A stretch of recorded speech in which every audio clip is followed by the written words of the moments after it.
Knicks family, what's poppin'? This your boy, Simeon Russell, coming at you with nothing but Knicks. Well, we seen the Knicks lose tonight, but it's not for naught. We've seen a lot of positive things, especially out of Mitchell Robinson. So let's go ahead and get talking about it with our special guest, Fro Magnum. Let's go.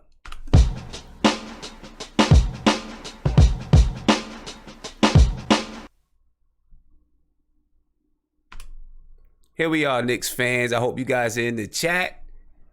And listen, I gotta.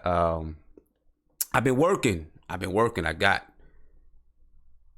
some upgrades to the system, so that hopefully things get a little bit easier with us calling in and things like that. So bear with me. We're getting better. We're getting stronger.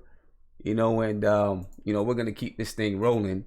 But in the meantime, I've been telling you guys, the last few shows, we got Fro Magnum with us, and unfortunately, due to work constraints and things of that nature, we all got jobs around here. She's not able to video in, but she's definitely on the line. All right, so I want you guys to give a big welcome to Fro Magnum. Fro Magnum, how you doing? I'm doing very, very well. Thank you for having me on. Sorry that my 10 to 6 job has me looking like a hot mess tonight, but it's all good. I'm here. It's all good. In the flesh. Yeah, it's all good. It's all good. Everybody in the chat is cool with it. Good, everybody is good. Everybody is good. So why don't you just, before we even get started, talk about the Knicks, just tell us a little bit about your podcast and about yourself a little bit, being a Knicks fan. All right, so I'll share a very specific story about me being a Knicks fan. I did not, like many Knicks fans that I speak with, grow up a Knicks fan. I wasn't a huge basketball fan. I was more into boxing and baseball, believe it or not. I actually started watching basketball maybe 6 years ago. Super random. Anyone that knows me knows I love Tyson Chandler. And that was like my first real experience with the Knicks. I was like randomly flipping through the channels one day, saw Tyson Chandler dunk, and I was like, holy crap, this dude's amazing. This is dope. And ever since that day, I did not miss a game. So as much as I have not experienced, like the missed finger roll or the 2000s, yeah. I wasn't there for that. But you know what? I've unfortunately had to struggle through the 17-win season and the last couple of seasons and the Melo fiasco. So emotionally, I'm still here with you guys. Not as much experience, but I'm here with you. I'm locked in. Let me tell you what, you're probably glad you missed that you wasn't there for that missed finger roll and John Stark shooting us out of the finals and those things, because it was painful. I think for me, it was more painful than these 17-win seasons that we had lately and 35-win, 37-win seasons, because at least I expected to lose. When we were in the championship, I expected to win, and it was painful when we did not.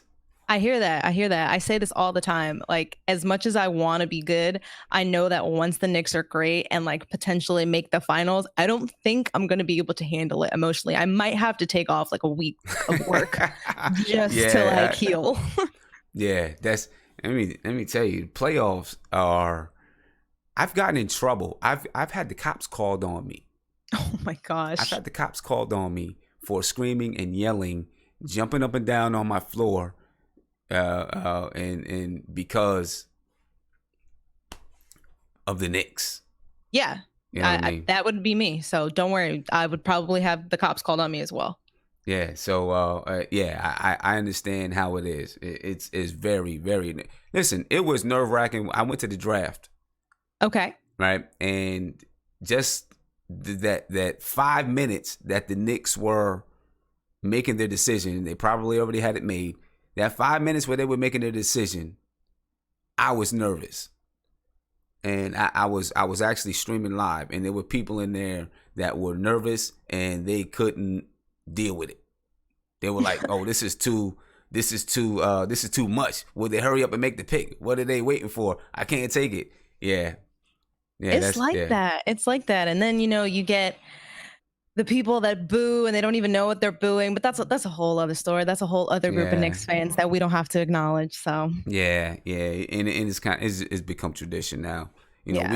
we could draft LeBron James could go back in time or be Benjamin Button, and we could draft him and we would boo. Probably. You're probably Yeah. right about that. Yeah, that's just Knicks fans. We're kind of bipolar people. So you were out at the summer league. What was it like? What was it like? I'm jealous because I would have loved to be there, and I hope to be there next year. So you know what? I would love to go again as just a fan to experience it. I was there working, and I didn't get to spend a lot of time sitting and watching the Knicks. The first time they entered the arena, though, I was court level, and I was literally just standing there waiting for them to enter, just so I could see them. And then as days went on, luckily I got to sit in Cox Pavilion and watch Knicks and Jazz. I got to see the first half of that game, which was amazing, even if it was just for like 10 minutes that I was sitting there. Anytime, I tweeted this out and it got a lot of love. Anytime Mitchell Robinson did anything, I mean anything, there was a man in my section that would just stand up and just yell, "I've been trying to tell y'all." Like he was just, the support for Robinson was dope. Yeah, Dope. And how tall is he really? I mean, he's tall. I mean, look, I'm 5'3", so to me, anyone's really tall. Like being at Summer League made me feel super short because there were how many basketball players there. But he's very long. Like his wingspan is ridiculous to me. Yeah. Again, it's a little, maybe to someone else he might not be as big, but to me he looks huge. Even from the distance I was sitting in the arena.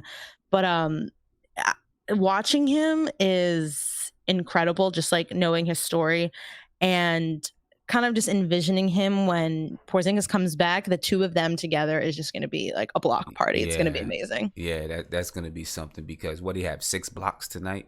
Yes.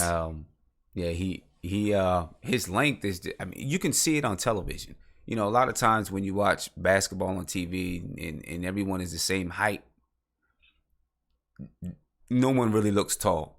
Right. He just looks tall and lanky even on television. He does. You're absolutely right.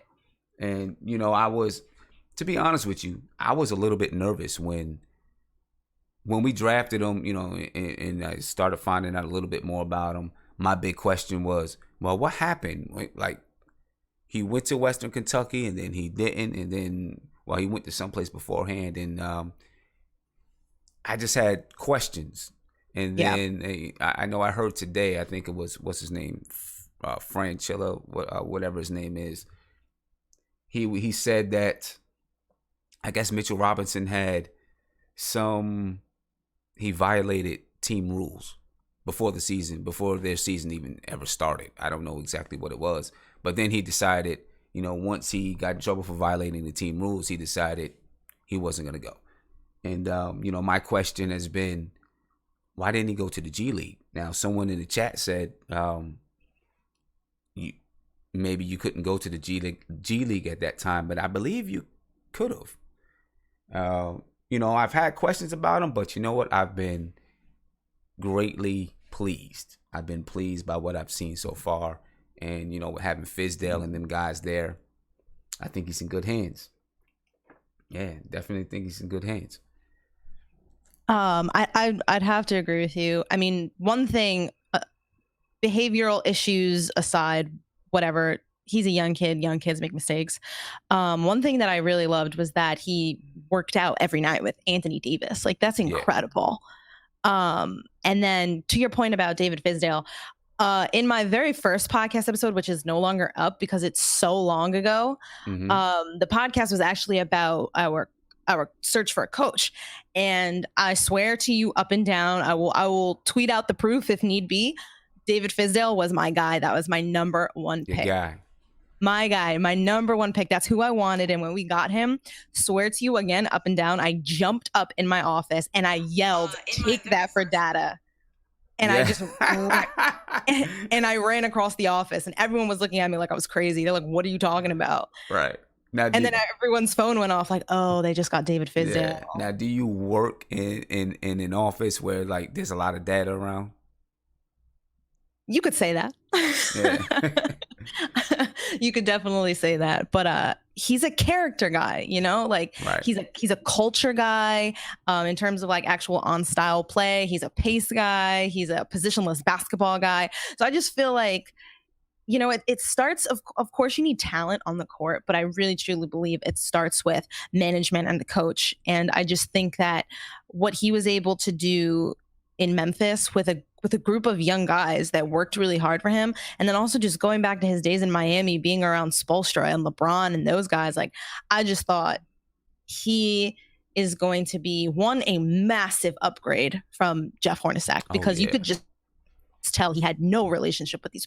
And he's just gonna be the change, at least the stepping stone to the change that New York needed. So I'm so excited for him. Yeah. Yeah. Because Jeff Hornacek used to get me so mad last year. Um, in the beginning of the season, I was encouraged. I thought they played hard. I thought maybe he had them doing some things that I didn't expect that they were going to do. But then, I just started to, just his rotations and his substitutions and, just things that he did. I was like, what is this guy doing? And that's, I ended up feeling like he just didn't have a grip on the team.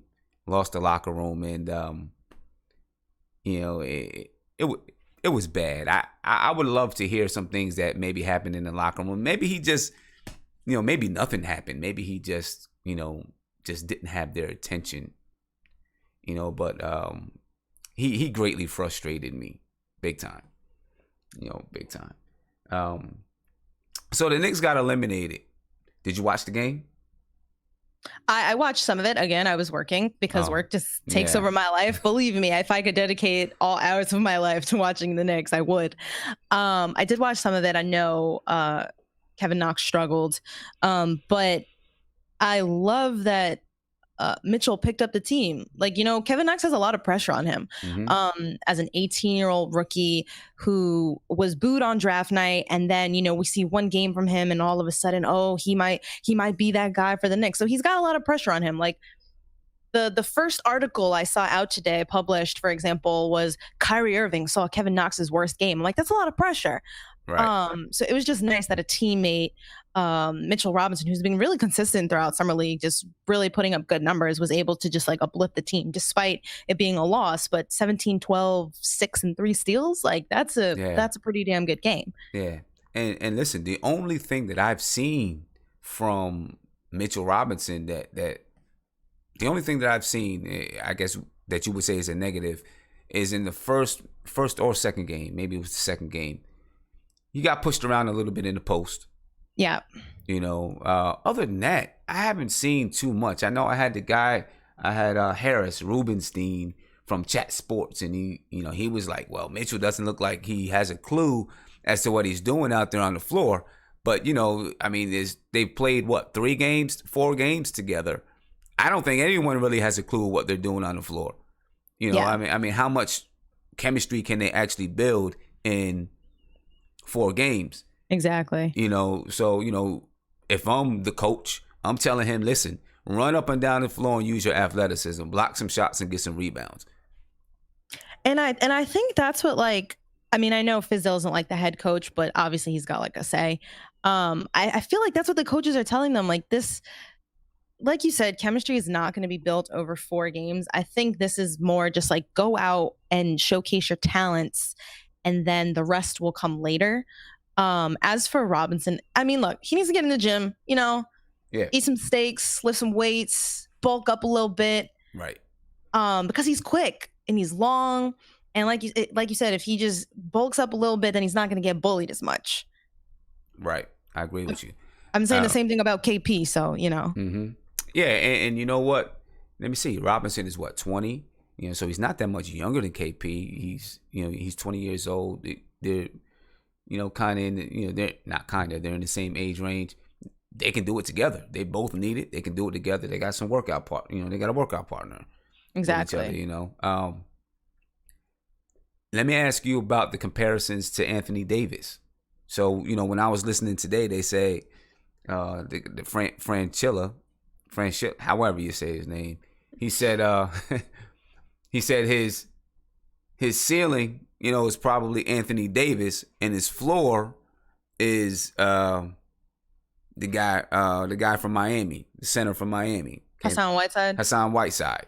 I mean, it's definitely not a bad floor. If he No. never reaches Anthony Davis, I wouldn't mind Hassan Whiteside. You know what I'm saying? Exactly.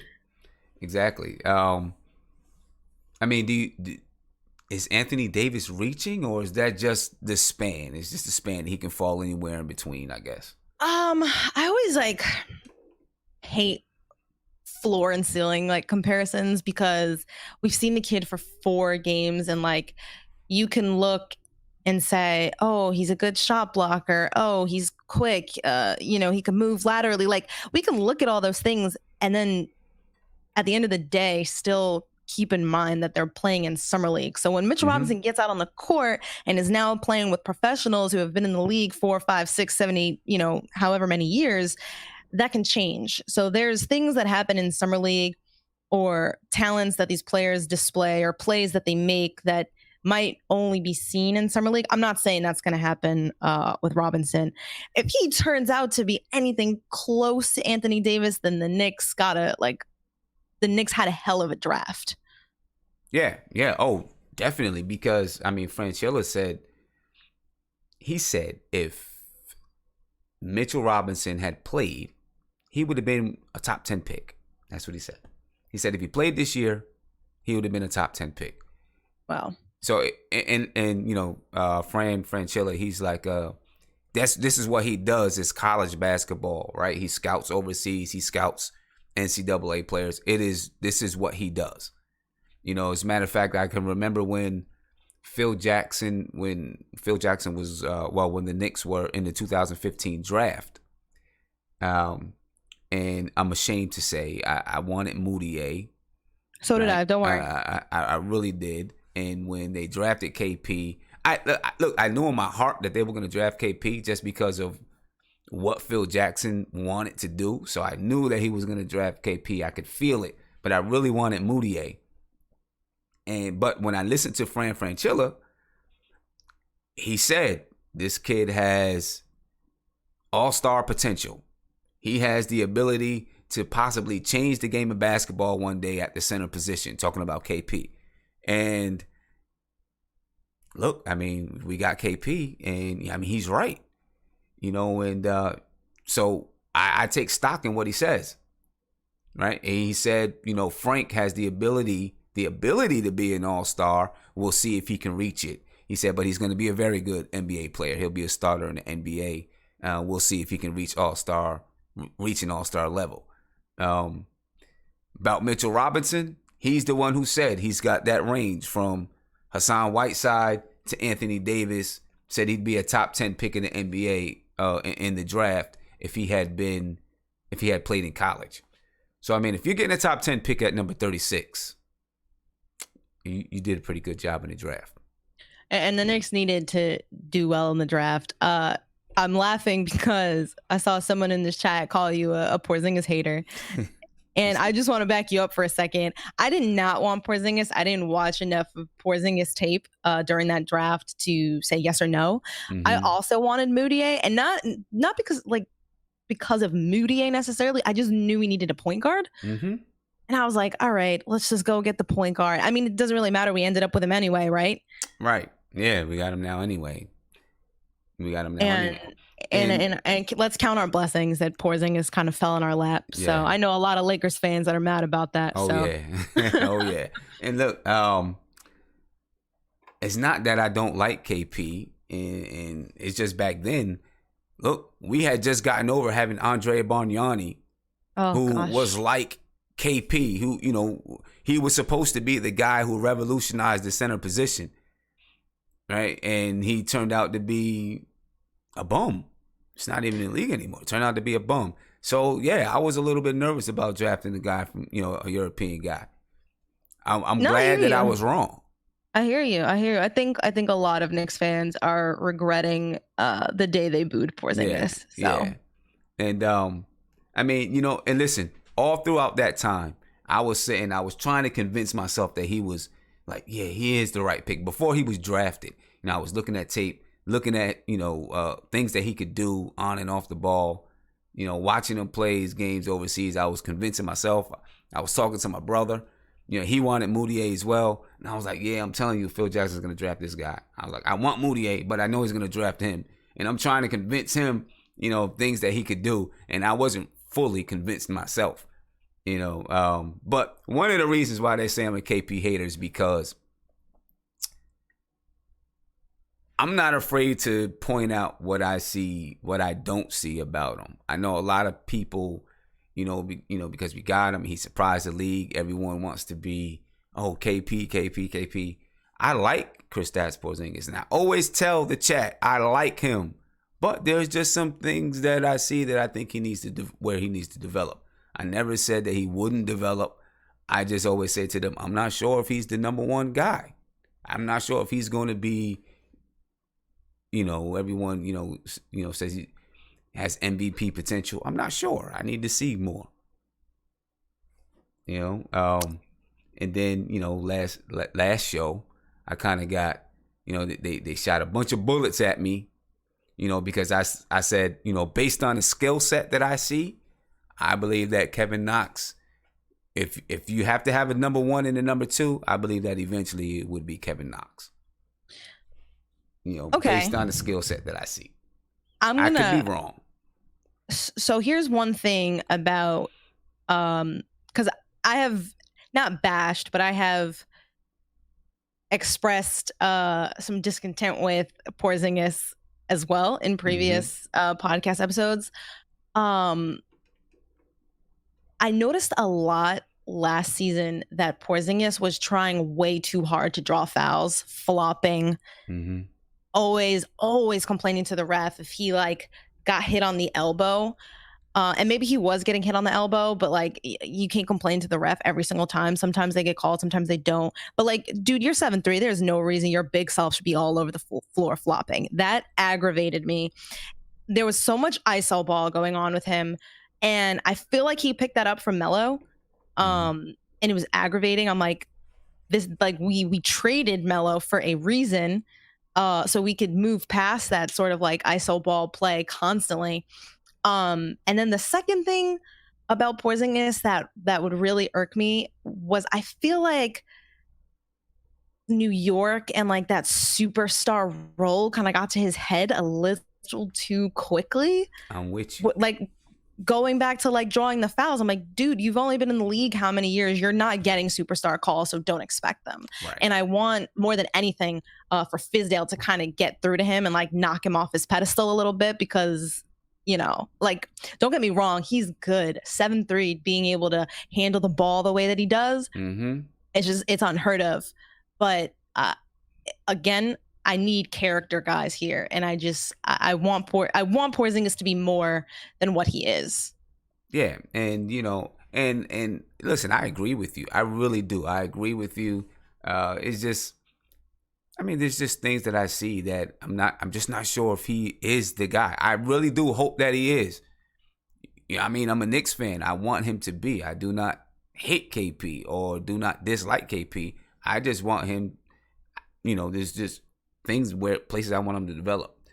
Early in the season, he got pushed around. He had his time where he was scoring 30 points a game. He played the Celtics and they pushed him around, threw him to the floor. Team started beating him up, took him out of his game. He's got to get tougher, right? He's got to get stronger and he's got to get tougher.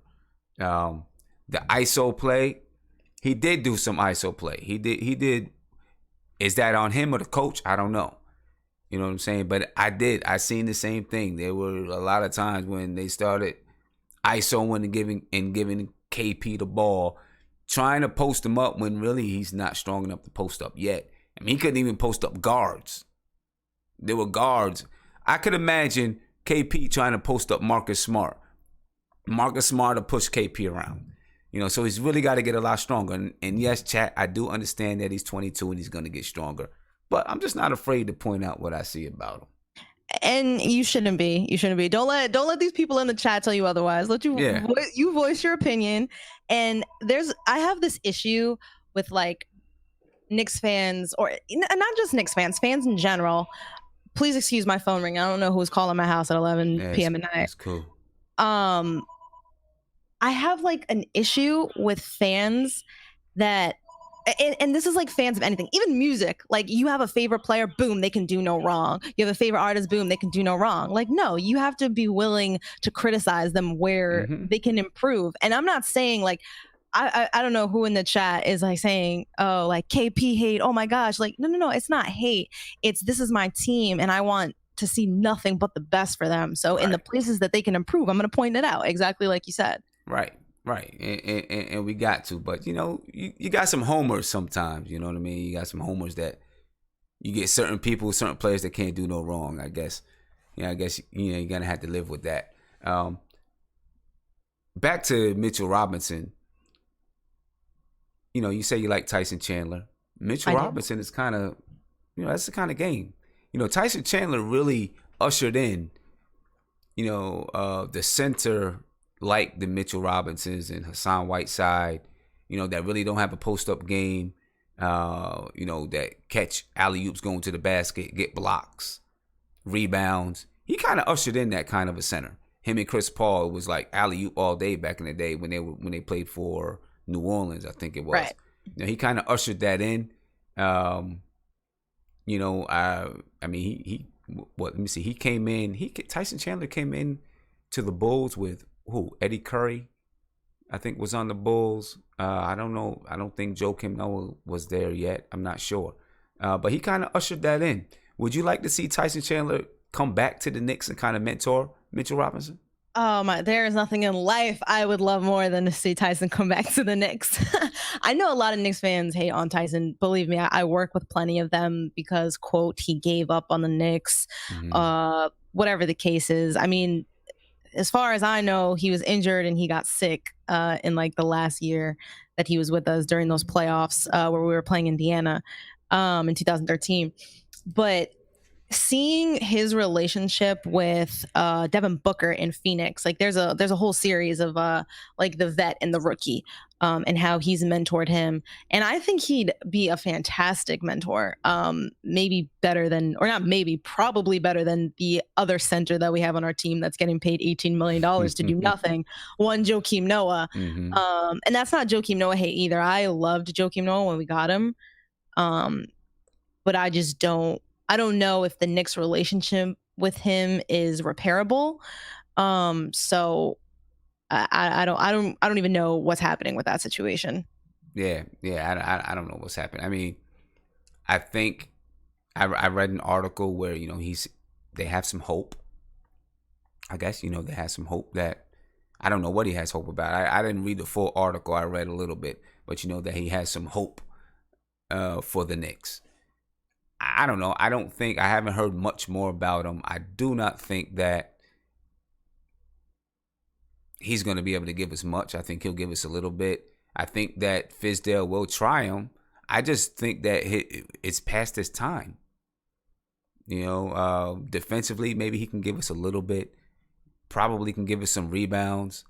I don't know. Now that O'Quinn is gone, we'll probably be able to use them so we can have, hopefully a little bit of toughness down there. Because looking at the team right now, we're kind of soft, I think.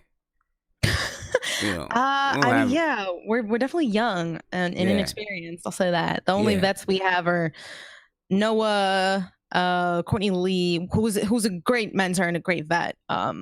And that's all I got for you. I think I'm missing one there, but. Yeah, let me see. We have Noah, Courtney Lee, Lance Thomas. Lance, thank you. I forget about him all the time. And Cantor. I mean, Cantor's not really a vet necessarily, but. Yeah, I just, want to know who's going to bring the grit. You know what I mean? Who's going to bring that toughness, that grit, that fight that out there on the floor. Quinn brought it. I thought he brought it. Sometimes he did some boneheaded things, but he brought it a little bit. I don't know. We need one of those guys. I guess Joakim Noah would be it. I would assume, and I mean, we don't really have too many people at center.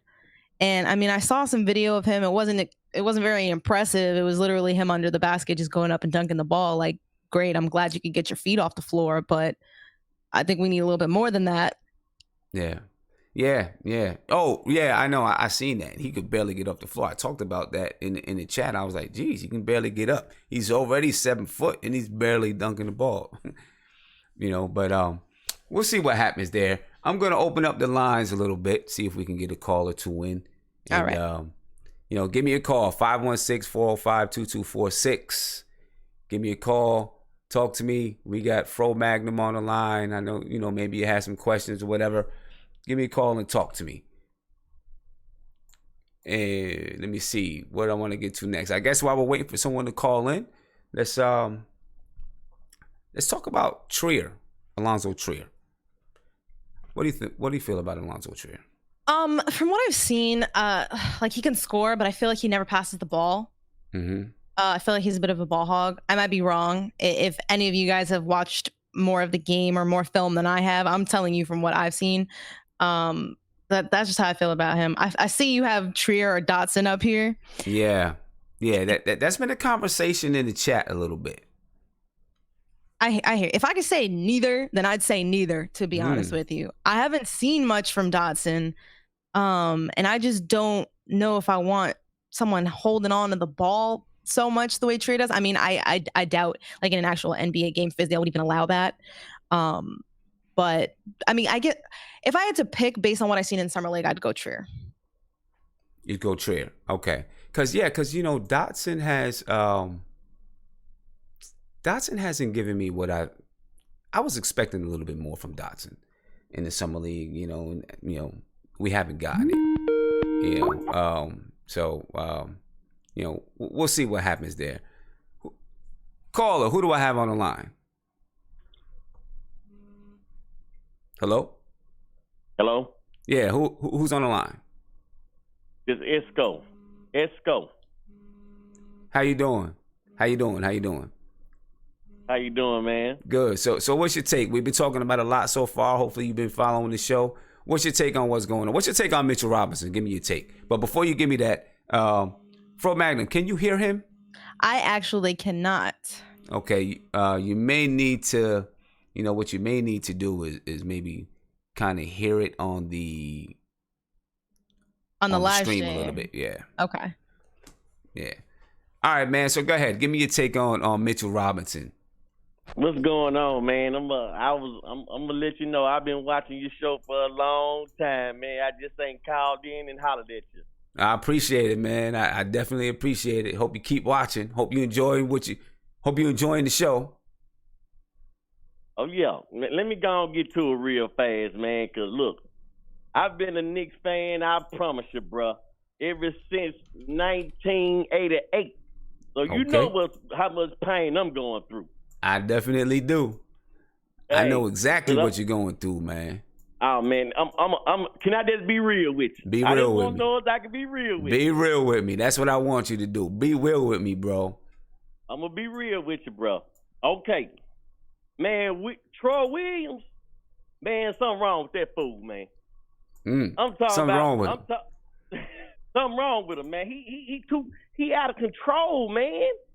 That dude is, man, he out of control, man. He got to go. Hardaway, he got to go. You said Troy. See, I disagree with you there, man. I like Troy Williams. I'd rather a player be out of control and you try to calm him down than have a player that you cannot get to have any energy. You know what I'm saying? I think you can. I think he can be taught and developed a little bit. Man, if he ain't, let me see. Was he with Memphis first, and then he went to Houston for a while? Why you think they let him go, man? That dude is crazy as hell, man.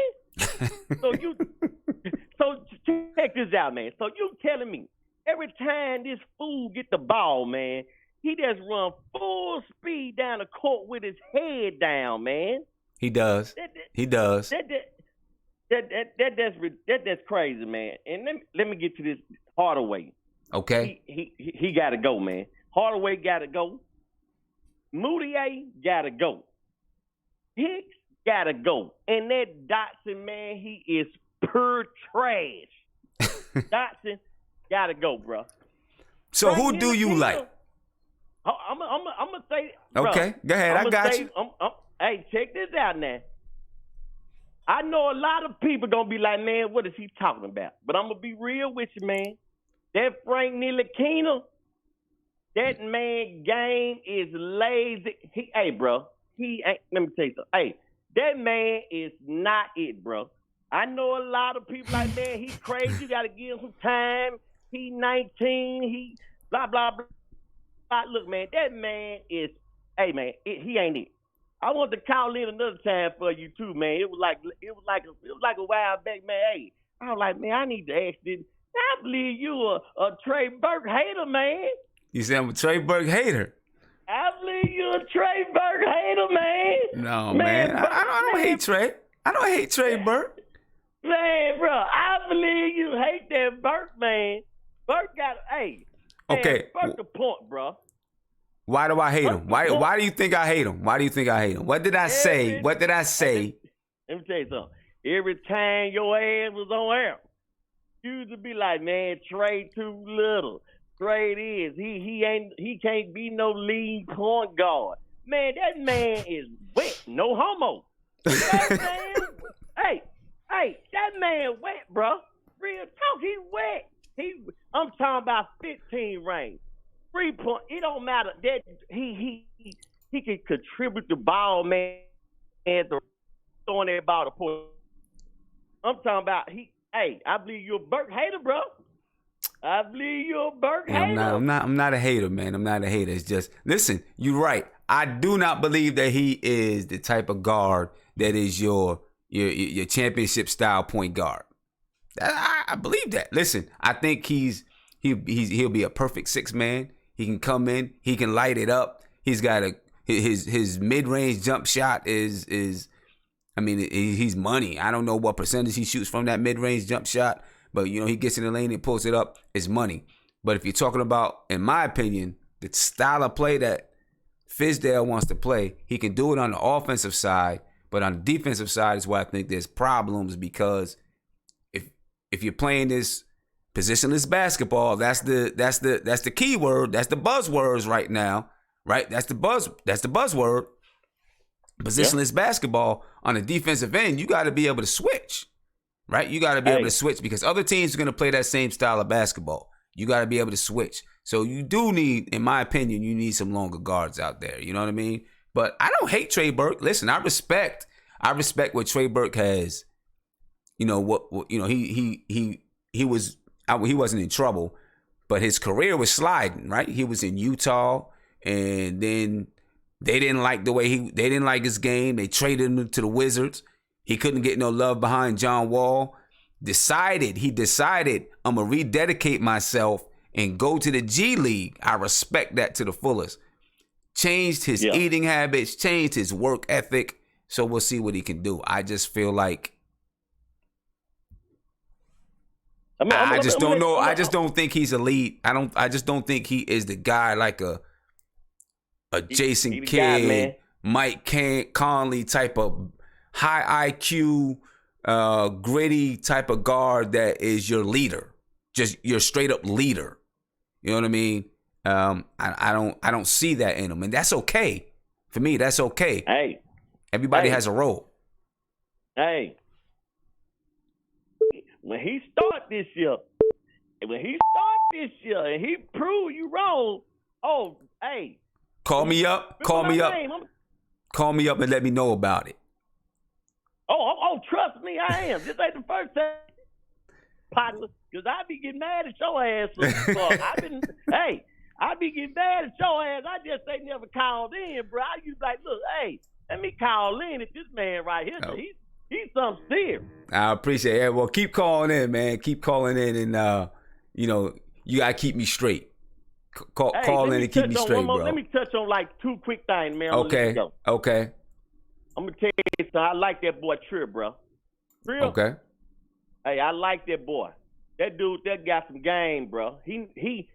You can tell he kind of like. You can tell he a rookie a little bit, but man, that boy know how to break you down, man. He ain't no point, but man, I promise you, man, I take that boy. I would start him right now with Hardaway, bro.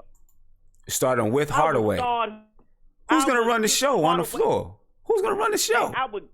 Man, I would get Hardaway ass out the way right now and let Trier start, bro. You said start him over Hardaway. Oh, okay. I thought you said you were starting with Hardaway. All right. No, I would start him straight over Hardaway. Man, Hardaway crazy, bro. Let me say one more thing to you, bro. I'm going to let you go. All right. Hey, I seen one of them videos. You said you was a diehard Giant fan, bro. Mm-hmm. You know how long I've been a Giant fan? I've been a Giant fan since 1988, just as the Knicks. As the Knicks. Do you know this guy? His name is Lewis Tillman. He was drafted in 1988 by the Giants. You know who that is? Nah, I don't recall. Oh, see, hey, you recall. must ain't no Giant fan then, partner. Come on, man. I've been a Giants fan since '86. I've been. You know, you probably pulled some guy that was on the practice squad for like 3 months, man. I don't know. I don't know who he is. I'll find out, but I'm a Giants fan. I've been a Giants fan since '86. Oh, he went on a practice squad. He was drafted. He was drafted from Jackson State. And he started for the Giants, you know what I'm saying, for like a good year. And see, after that, I think he got hurt or some shit like that. What position? He was a running back. He was number 34 for the Giants. He got drafted in 1988. Okay. He was I don't remember him. Look, I was 12 years old, man. Oh. I was 12 years old, so you know you got to forgive me. Hell no, you remember then, partner. All right, man. I'm gonna let you go. Thank you for the call, man. What's your name again?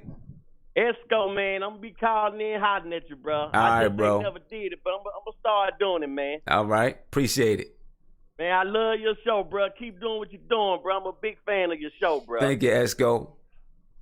All right, man. I'll holler back at you. All right, peace, man. Okay. All right. Okay, Fro. So what's your take on that? All right, so trying to keep up was a little difficult. From what I understood, from what I got, homie wanted to just get rid of the whole team. Just want to get rid of the squad. Yeah. The whole squad. Moutier got to go. Whoever else said he said everybody got to go. Basically, I was like, damn, we're not gonna have many players on the squad. I didn't catch any. Did he say anything about Frank that I missed? He said, what did he say? He said he thinks Frank is lazy. Said he thinks he plays lazy and he doesn't have it. He's not the guy. He's not the one. That's okay. Maybe he's not the guy. Maybe he's not the point guard going forward or like the starting point guard, whatever. I don't think he plays lazy, not on defense anyway. Maybe offensively he could learn to be a little more aggressive and like realize that he's how tall and his arms are how long and that he could just kind of finish over people. Right. But defensively, he's definitely not lazy. And we've seen that when he played defense against Kyrie Irving and James Harden. Like, go back and watch his highlights. There's a lot of Frank hate going around. Yeah. And I don't think people don't appreciate defense until offense comes along with it. And it's so aggravating to me. Exactly. Yeah. So let me get to another call. We'll see who we have on the line here. Who am I talking to? Who am I speaking with? Hey, this is Salim. I'd like to say hello to everyone at the chat. How you doing, man? How you feeling? Doing very good. And I just like to say thank you for having your channel. You know, when the collective thinking comes into play, you see a lot of different ideas and opinions. I like that. Yeah. You know what? We have a lot to call you. You're so popular now. We can't get to you. What are we going to do with this? I don't know, man. Hey, I appreciate it. Hey, you know what? Wouldn't be happening if it wasn't for you guys, if it wasn't for Knicks fans. So, hey, appreciate it. All the love has to go back out to the Knicks fans. You know what I'm saying? Appreciate it. Hey, you know, just a few things. You know, I just noticed, I'm just trying to analyze what everyone has to say. I feel like we have a lot of misunderstanding in regards to last season. I think we had a very good team, but unfortunately, I agree with you. The coaching was definitely not on point, and that resulted, in my opinion, all these injuries and finishing the season not in a good way. Though it let us have a good pick, but we had a better team than what we displayed on the court. I think. You think so? You think we were a better team earlier? Say it again. So you think we were a better team last year than what we really displayed? Absolutely, absolutely. Like I think the biggest mistake that we have done, and I think we're doing the same mistake again, just seeing the players and their potentials and thinking of it that they're here right now and treating them like that, and that's a mistake. An example to that will be Porzingis, right? This dude is really, like you said, he is here to change the game. Now, when you try to tell a guy to go up, shoot some threes, do some pick and roll, and then come back and post up at 7-3, and he doesn't have the power or none of that stuff. Like we were just asking for an injury, and I've even said this many times. And a week later, he got injured. And the dude was already saying that I'm tired. In the NBA, it's not like walking on the street. You're battling with these big dudes. They're pushing you around. It's not a joke. You can't be just 7-3 doing that and getting on a plane and traveling. I mean, if anyone had also understanding of what basketball players do, how they travel, their size, what it takes to be on the, banging, that's just not it's just not an easy lifestyle. You can't just ask all of that to a 22-year-old who's not physically developed yet. So what you would do, in my opinion, just put him in where he's going to excel. Tell him to stay on the 3-point line, do some, pick and roll. Occasionally you can just do, post-ups, but occasionally you don't ask him when the game is on the line, hey, let's post him up. He's going to give everything he got, and eventually he get injured. I think the same case this year, it could easily happen because we're thinking this new guys, which are great, like Robinson. I like it. I think this kid gets great potential. But you put him on the team right now and give him these minutes, he's going to be battling with like ambits and whatnot. He's not going to come out of that healthy. I am telling you, he'll get injured. If you notice the game that he had, not this one, the one before, he was almost irrelevant. Like he fouled everybody. And that was when he was playing against the actual people that are trying to like post him up and stuff like that. He's not ready for that. So what you would do, in my opinion, in my dream lineup, it would be kind of crazy, but I will have Kenner most definitely in the center and have Robinson on the fourth, right? And have Knox in the third. And the second, I will definitely have right now Tim Hardaway Jr. Unfortunately, I do think that he has to go because he's got a very low shooting percentage, and he just jacks up a lot of shots. That's just causing games. And last year, I can identify at least 8 games he shoot us out the game, like period. And I think that was also coach's mistake too. He didn't address the issue. He just let him try to find his stroke. But his career, in his entire career, he never shot more than 35%. It's just you can't accept him to do like one night come up there and just save the game. He's not the guy. Yeah. So are you saying he never shot 35% from three? As the season average, that's what he does. Yeah. Like he's not going to come out. And also the way he does that is very sporadically. It's not like he's consistently doing 35%. No, he'll come up and shot 1 for 14, and then he'll make it up the next day. That doesn't count. You need some sort of some consistency. Need some consistency. Otherwise, like you can't. Yeah, you can. How are you going to make a play when your guy is just shooting one day is like 10%, the next day is 60%? That's just crazy. Yeah. You need consistency. That's been my whole thing about Tim Hardaway Jr. is his consistency. He's not consistent, and look, I think that's just the kind of player that he is. I just don't think I don't think he's ever going to be a consistent player. I 100% agree, but the best scenario for him. I'll tell you what the best scenario for him. He's got the best coach in the NBA to deal with him, which he's going to tell him is like, dude, you need to start driving the ball in because when you drive it in, no one can stop you. You're so quick for that, and you really know how to finish. So he's, I think one game he shot like 1 for 14. I'm like, what is that? Yeah. It's just crazy. So you need to stop taking those threes and just actually, be smart. You have to have a higher percentage. So what do? You use your quickness, get to the ball, do that kind of stuff. And I think the new coach will definitely help him do that because he's not going to come up there, shoot, 0 for 4, and then the coach is going to be like, oh, well, let's see if he can find his stroke. Yeah. That's not going to happen this year. Yeah. And I agree with you, man. Yeah. One more thing I'd like to tell you in the one position and you're Okay. going to disagree with me on this one. Uh-oh. But, I will put, like, it's going to sound very crazy, but I would put Mario on the first position, because this dude You has put so Mario much at the. potential. You put who? With Mario, the new guy, that we got from Orlando. Hazonia. Mario Hazonia. You'd put him at the 1. Yeah. Is that crazy? Is that like really like crazy? What is it? Like, just tell me. Well, you you know about what? You know what? Let's. You know what? I haven't seen him play that much, but from what I hear, he is a very, very good passer and facilitator. That. Yeah. Yeah. Size, So, it's like crazy. you know what? I haven't seen him play much, so I don't know if it's crazy or not. I think that's possible. And then you get Frank into the game, give him plenty of minutes. He's gonna learn. Frank is the next thing up there on that position for sure. He just needs to discover himself. He just doesn't know who he is right now. He doesn't know what he can do. Yeah. And once he discovered that, there's nothing stopping him. Period. But what you want to do while he's trying to discover himself, you don't want to get injured and put him up there, start battling with everybody. You get injured. He's a big dude for his position, but like he's not that strong. Okay. Hey, what's your name again? Salim. Say that one more time.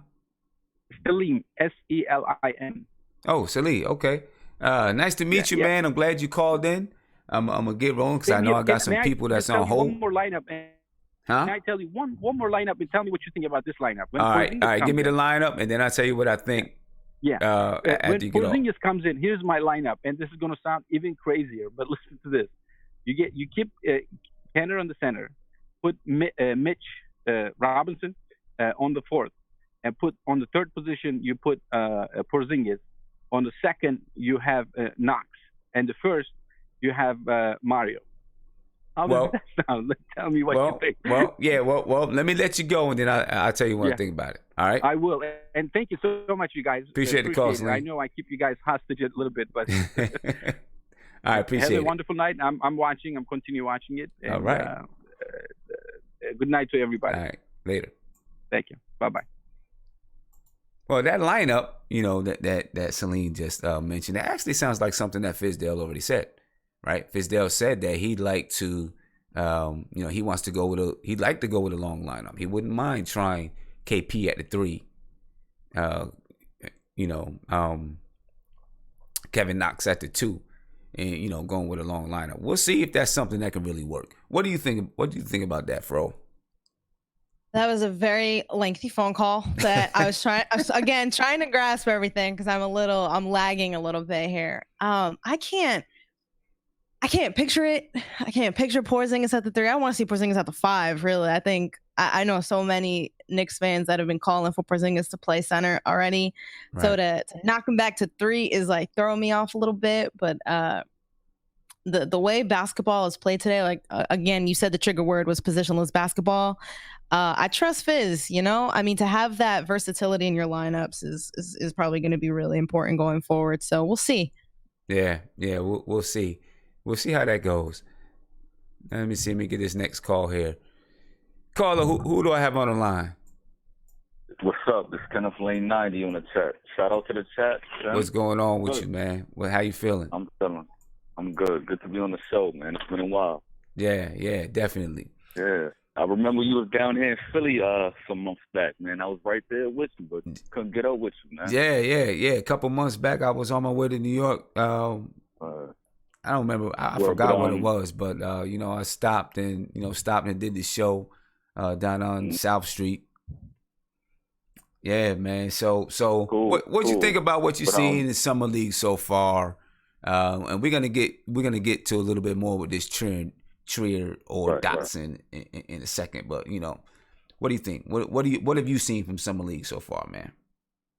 First of all, everybody on the chat, man, shout out to Sim, man. He's doing this thing right now, of course, got the special guest lately. Shout out to Sim, first of all. But really, I'm going to keep it short. I got family down from New York. I'm from New York. I'm down in Delaware, for a while. Okay. But I just want, the chat, real, this is a great time to be a Knicks fan, man. I'm only 28. I didn't see the, Ewing and all that.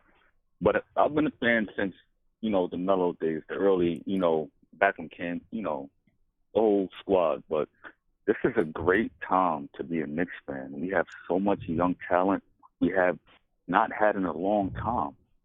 Melo's gone, Stat's gone, Chandler's gone, JR's gone. All the cats we used to complain about, they are gone. Yeah. This is a great time to be a Knicks fan. I just want the chat to just, shout out to them, of course, but this is a great time, and I just want y'all to appreciate it. It's going to be a process. We all down Frank, we all, down the young talent, Hardaway and all that, but we have something to build on. Bill Jackson is gone.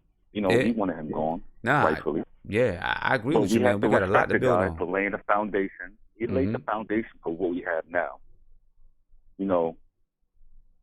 Like I said, I got family down, so I got to make this quick. I'm about to be out, but let's just appreciate what we have now. Shout out to Bill Jackson. I'm glad he's gone, but I'm glad of the foundation he's laid down. Mm-hmm. But let's see what the squad. All right, I'm with you, man. Yeah, let's see what we Frank, do.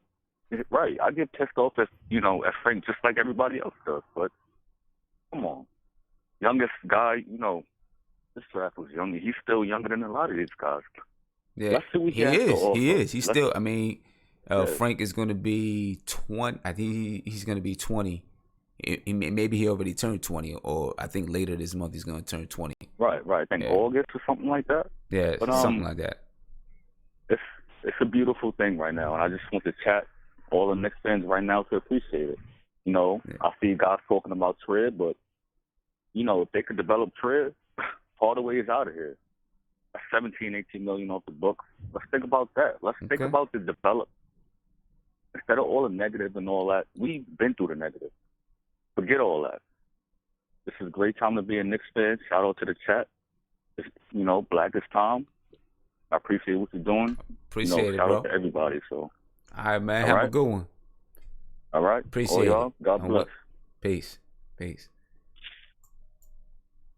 Yeah, I'm with that. Keep up the positive energy, you know what I'm saying, and support the team. It doesn't mean we're not going to have our opinions. We'll keep up the positive energy and support the team. I want to get into just a little bit more of this Allonzo Trier and Dotson argument, if you want to say. I know you gave me your take. You said right now you would take Trier. Yeah, that's pushing it. That's why I said if I could choose neither, I would choose neither.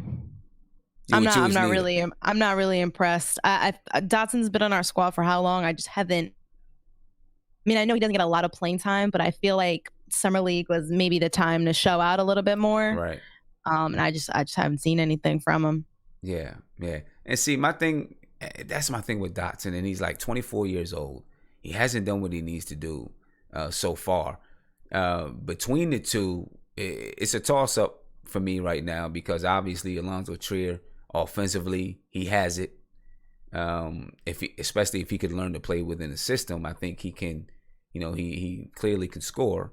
Dotson can't really score, but he can play defense. So it's a toss-up. Let me see what this next caller thinks about it. Caller, who do I have on the line? Who's on the line? Hello? Hello? How you doing? You here? I can't hear you, bro. I'm doing fine, man. You doing fine? Yeah. You got some opinions about, What's up? Yeah, you could have got Trae Young. You said we could have got Trae Young. Yeah. How was that? Trae Young went, whatever he went, way before we picked. So you went to the dang I don't know what that call is about, man. We're going to take the next call. I don't know what was going on there. I couldn't even understand what the guy was saying. But as I was saying about Trier, Dotson, okay, we got another call coming in. This looks like someone that already called. Let's see. Caller, who am I speaking with? What's going on? Hello? Yeah, this. My bad. This rule bad in Utah. What's going on, man? Man, listening to these callers, man. Oh, okay. So first off, your man before the last caller, your man was 100% right. Shout out to Sim. I've been with you since I think he was at like 12. It's good to see you at 4,000 subscribers, yo. Yeah, so, we you know what I getting mean? up It took me there. a while. Yeah, definitely, yo. Anybody that's listening to this and is on the chat, man, subscribe if you're not subscribed. To our guest, I want to get into Summer League, but to our guest, Fro, nice Fro to Mac. have you on the show. I also wanted to say something about our last guest that you had on, Mr. Harris from Chat Sports. I think he was all wrong about Mitchell Robinson needing 2 years. I just wanted to make sure. I wanted to say that on the live. I was on the chat, but I didn't want to call in. But I got to make sure I say that. Okay. Don't So need no 2 years. He can come off the bench this year. I definitely think he can come off the bench this year. how much production do you think let me- Mitchell Robinson is going to give us this year? I think Mitchell Robinson can give us early between 12 and 18 minutes. By All-Star break, he can give us between 22 and 25 minutes. By that time, I think we'll have a trade partner for Enes Kanter just because they're going to want him anyway. He'll be gone. And hopefully we'll be able to stick somebody with him for a playoff team who's needing by that point because he's probably going to be able to go for injury. Good to have him this year. But I do think Mitchell Robinson is going to be able to I'm upset that nobody really feels the same way. If they're watching him in Summer League, he's at least going to be able to rebound. And if he gets his defensive positioning right with his feet work, if you're watching him in Summer League, all you got to do is get his feet work together and not jump all the time. There's certain times you just put your hands up. Can his body handle 20 to 25 minutes? That's why early, you got to get in the weight room. And there's going to be times where he probably played 10 minutes. But like I said, early on, between 12 and 18, he can give us, but definitely needs to grow in the time. He can't come in immediately giving us even 12, I don't think. He probably needs to sit the first 10 games in the first place. But So give me your take between Trier and Dotson. Bet. Yeah, I definitely. But well, if you don't mind, let me just say something about Frankie because they fight down on Frankie. And people have been saying, is it down on Frankie? It's up on people up on Frankie, all saying because he's young. I've been watching Summer League every year, and our own player Kevin Knox is young, and he balling. I won't go with the young crap. The thing is, it's just like Fro said, he might not be the starting point guard of the future, but he's going to be a quality. The thing is, you got to get to the hole and finish at the rim. If he can do that, he'll eventually be able to shoot. Just get to the hole, finish at the rim when you can. Let me move on to our real point, and Fro is right again. If we can choose between the two, we don't need either, honestly. If he can show that he can be a Lou Williams type in G League, score 20-something points a game, because he's not doing it now like other Summer League players are doing. There's other players that are killing it. And if he was that good, he'd be killing it too. There's nothing holding him back, obviously, because he's chucking. So, you know what I mean? But as far as Dotson, he's had enough time. Like, I don't even know if we need to keep him on the G League. We paid him. He got his money. Go figure out if you can play ball for real with them, with the Europeans. And if you can, come back in a couple of years. Let's keep Troy Williams on the team. You had one caller calling and say, look, man, he looked like a wild animal, whatever. I like that he attacks the rim. Does get clumsy with it, and he doesn't have that gear where you can step back. I'm a point guard, bro. You always need to be able to get somebody going in one direction, pull it back, and hit the little short jumper. Trey Burke got that shot. Let him start. You know what I'm saying?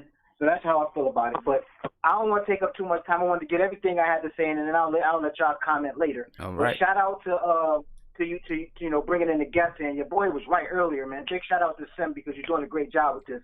I'm gonna stick with you and let this grow to maybe 10,000. Let's keep it growing. I appreciate it, man. And I think it's a better product this time than one that you had last week. You know, as far as the call in, this is a good move. Yo, Yeah. So what we got now? This is sticking. Upgraded the system to make sure things are right, and it's working so far. So we on it. Yeah, I like it. I'm sorry that you gotta listen to the live chat, bro, to hear it, but we gonna get that figured out too, right, Sam? Yeah, we're gonna get that figured out with those who are on the other call on the other line. We're gonna get that figured out. We're gonna get it there. Gotta take baby steps, Yeah, and I'm gonna be with you through it, bro. Good to see it grow. like I said, man, you please respond to the couple of things, that I threw at you, as far especially with just let both of them go. Dotson and Trier down low. Dotson can come off the squad, man. Okay. All right. Well, yeah, I mean. Can I, wait, go ahead. Before I go, I do got one thing to throw at Fro. Tell me what you think about this, Fro, as far as Frankie Smokes. If during the season or even now, somebody said, look, and I take it myself, give me Noah's contract and Frank Miller, not give you a North Carolina watermelon. I take that. I take that trade. Say that again. Say that again. What you just trade? Noah and Frank Ntilikina for whatever they want to give us. I personally like watermelon, so I say give me a North Carolina watermelon, and I'm happy with that. All right, man. I'm gonna hang up and I'm gonna let Pharrell answer your question. All right. All right, appreciate it, bro. All right, peace. What you think? Okay, so you're gonna have to repeat the question. I heard something about Frank, a contract, and watermelon. This is all I heard. Yeah, he said, "What do you think about trading Joakim Noah and Frank for anything, including a North Carolina watermelon?" Nah, man, I'm gonna hold on to my boy Frankie Smokes. Yeah, I love Frank, so I'm gonna hold on to him, and I'm gonna just wait for Joakim's contract to be up. Just gonna have to take that L. Exactly. That's where I'm at with it. Just take it. You know what I mean? It's like next year and the year after left. Just take it and rock with it. You know what I mean? Ain't no sense trying to do anything crazy.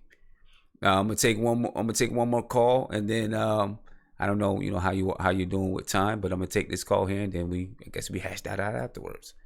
Okay. Who am I talking to? This is Dylan from Brooklyn. Dylan from Brooklyn. What's good, man? How you feeling? Nothing much, man. I'm feeling pretty good. Hello, Miss Fro. Appreciate the opportunity to talk Knicks. Yeah. So, tell me what you think about Trier or Dotson. Well, this is an easy one for me. Okay. And, you might appreciate this as somebody who's involved in developing young players. What Trier does is really an unteachable skill. Dotson is just any old 6'5" dude. He's everywhere. That guy's everywhere. Trier, a player with the ability to naturally look for a shot and then be able to get it off from multiple positions on the court, multiple angles, multiple levels, inside, both hands, all type of shots this kid knows how to do and knows how to. Like, that's not a skill that's readily available.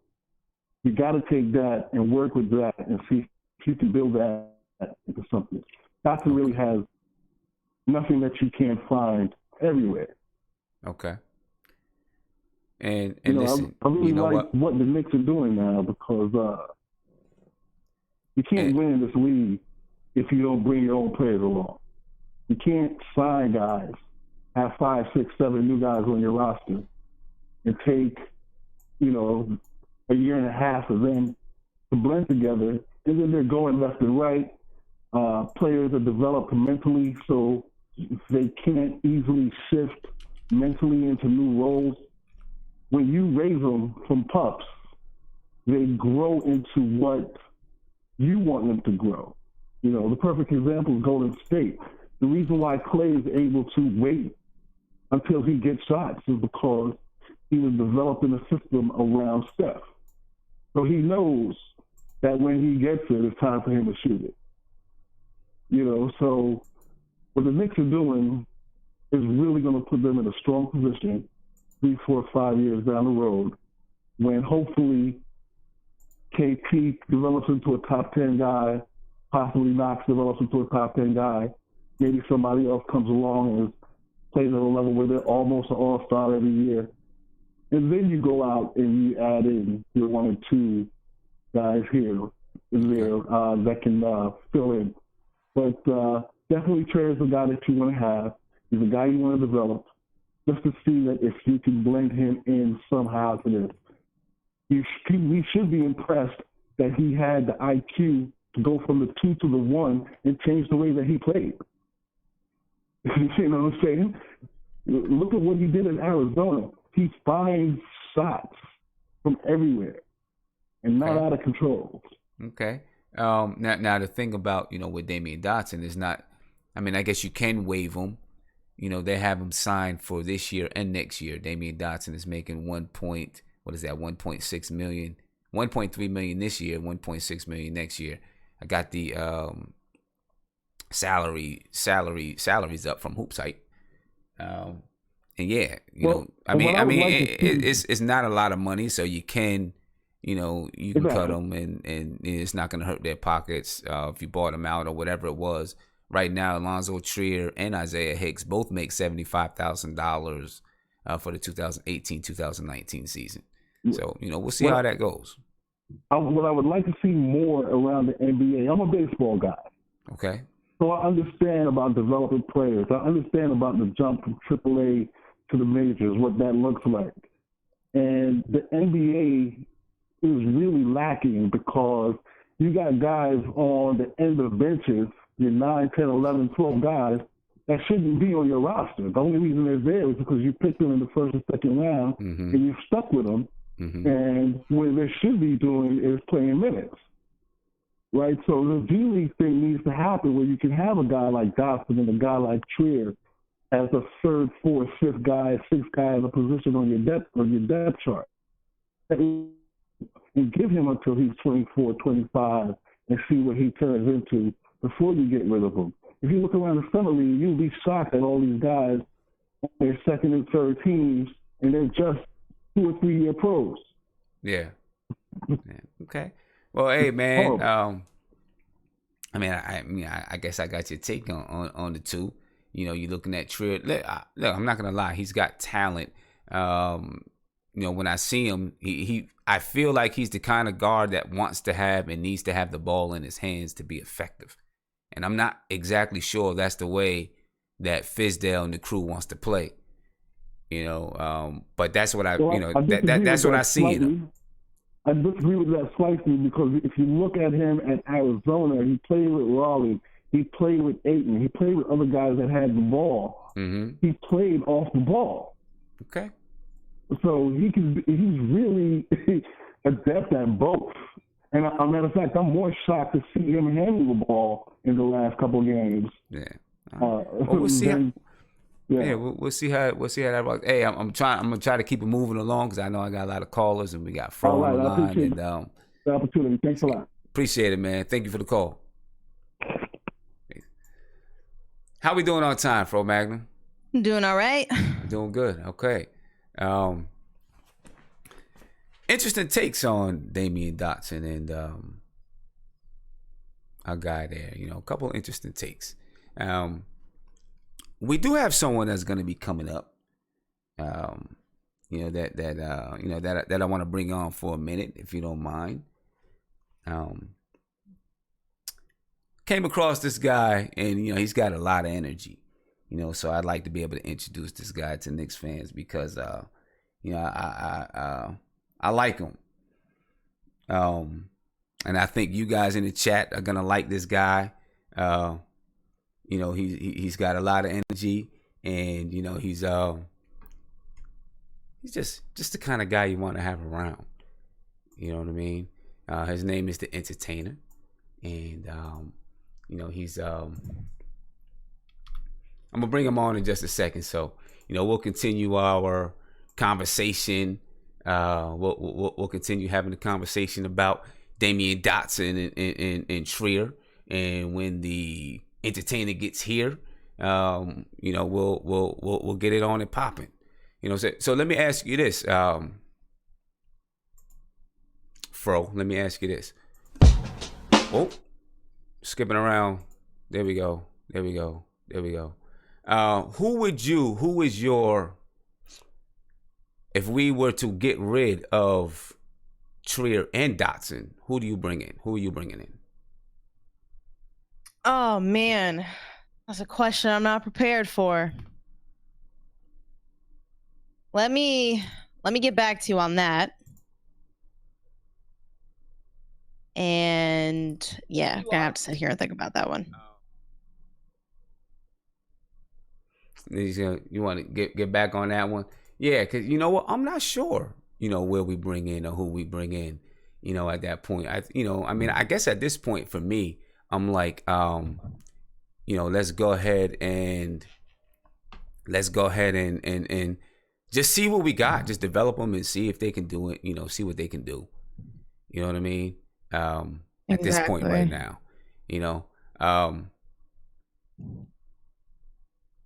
the entertainer, can you hear me? Yeah, Sim, are we live? Huh? Are we live? We live, man. We live. Oh, Sim, sorry about that. I just got done watching the tape, right? And this team, they played a little matinee today, and I get back after work. I have to watch them on DVR. I'm a little disgusted. This team, they didn't show any heart today. The only guy who showed up was Robinson. He played great. 17 points, 12 boards. He had 3 steals. He was terrific.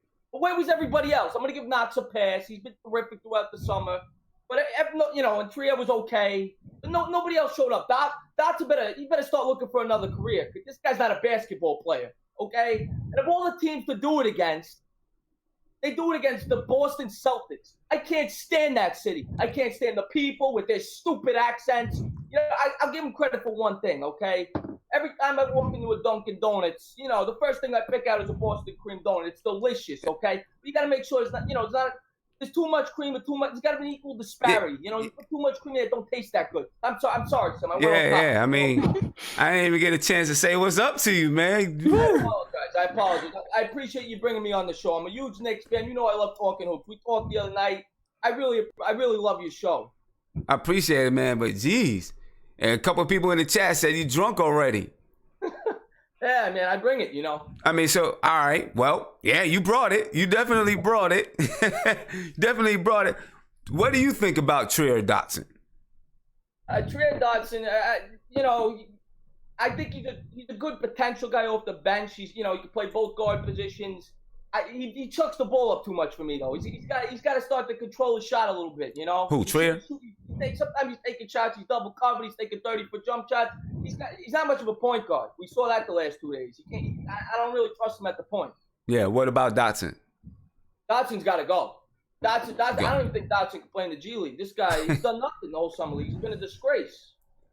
Yeah, I mean, you know what? I agree with you about Dotson. I really do think that Dotson. I wanted to see more from Dotson. I needed to see more from Dotson. He's like a good guy, 2nd round pick, but come on. Now, me and you, we got into a little thing the other day because you were saying something about what I was saying about KP. Yeah, I got to be honest. I watched the show a couple of nights ago, and entertaining's got to be honest with you. I mean, KP's called the unicorn for a reason, right? You don't just step outside your door. You don't see unicorns walking around the block, right? He's the once-in-a-generational talent. And, you come on the show, and I got nothing but love for you, right? But I got to disagree with you on this point, Sim. You come on the show, this guy, Kevin Knox, he's playing against puppies right now, right? He hasn't played against the pit bulls yet, okay? Wait till he plays against the pit bulls. Let him play, a half a season, full season before we call him better than KP, okay? So I got to see a little bit more of this guy. And I love the guy, but, we got to see a little bit more of him. So you think KP is the next great guy? If KP can stay healthy, this guy's going to be the greatest Knick of all time, in my opinion. I think he's got all the tools. He's a 7'3" guy. He can chuck the 3. He's a great shot blocker. He's got a good handle for a big man. He's got all the tools. The only question with him, he's got to stay healthy. Okay. What about Frank? What do you think about Frank? Where you at with Frank? All right. Here's my thing with Frank. Last year, Frank, he's an unbelievable defender. He's a future defensive player of the year. Okay. I think all Knicks fans agree with that. We love his defense. He left a little bit he got to work on his offense. Everybody knows that. But I did really like what I saw in the second Summer League game. He looked terrific. He was getting in the lane. He was posting and toasting. Starting to use his body. That's what he's got to do. He's a big point guard. He's like 6'6", 6'7". So that's the way he's got to play on the offensive end. Yeah, I know. He had you speaking French. Yeah, he had me speaking French. He had you speaking French. I seen it. Yeah. Yeah, entertaining, man. Hey, Hey, thank you for coming on, man. I appreciate it. Yeah, just hey, why don't you tell everybody just a little bit about tell a little bit about your channel. A little bit about what? Your channel, your YouTube channel. Oh, Where can we go to find you? Okay, so I just started, to tell you the true story why I started YouTube. I used to send silly videos to my friends, through text, sports. I'd send like a 30-second video, and they said it was funny. They said, you should start a YouTube channel. I said, I'm going to do it, So I started about, 10, 11 weeks ago. I talk New York sports. I don't just talk Knicks, but right now the Knicks are the hot topic, and I'm a huge Knicks fan. And I always say this: there's not a more passionate fan base in New York than the Knicks. We've been through all the hell, right? And we're still here. But I talk Giants and I talk Mets. I'm not really talking about the Mets right now though, because they're a complete disgrace. I might get into them a little bit during the trade deadline, but right now my focus is on the Knicks. And as August approaches, we're going to talk a little Giants. Also, we're going to mix in the Knicks as the basketball season approaches as well. Okay, all right. Hey, entertainer man. I hope you come back. Oh, I need you to come back. I need you to come back. Trust me, anytime you ask me to come on, I'll be here. I need you to come back because I think, listen, and this guy, man, I'm telling you, what you hear him talking, I'm on the phone. We're talking on the phone, and I couldn't get him to shut up.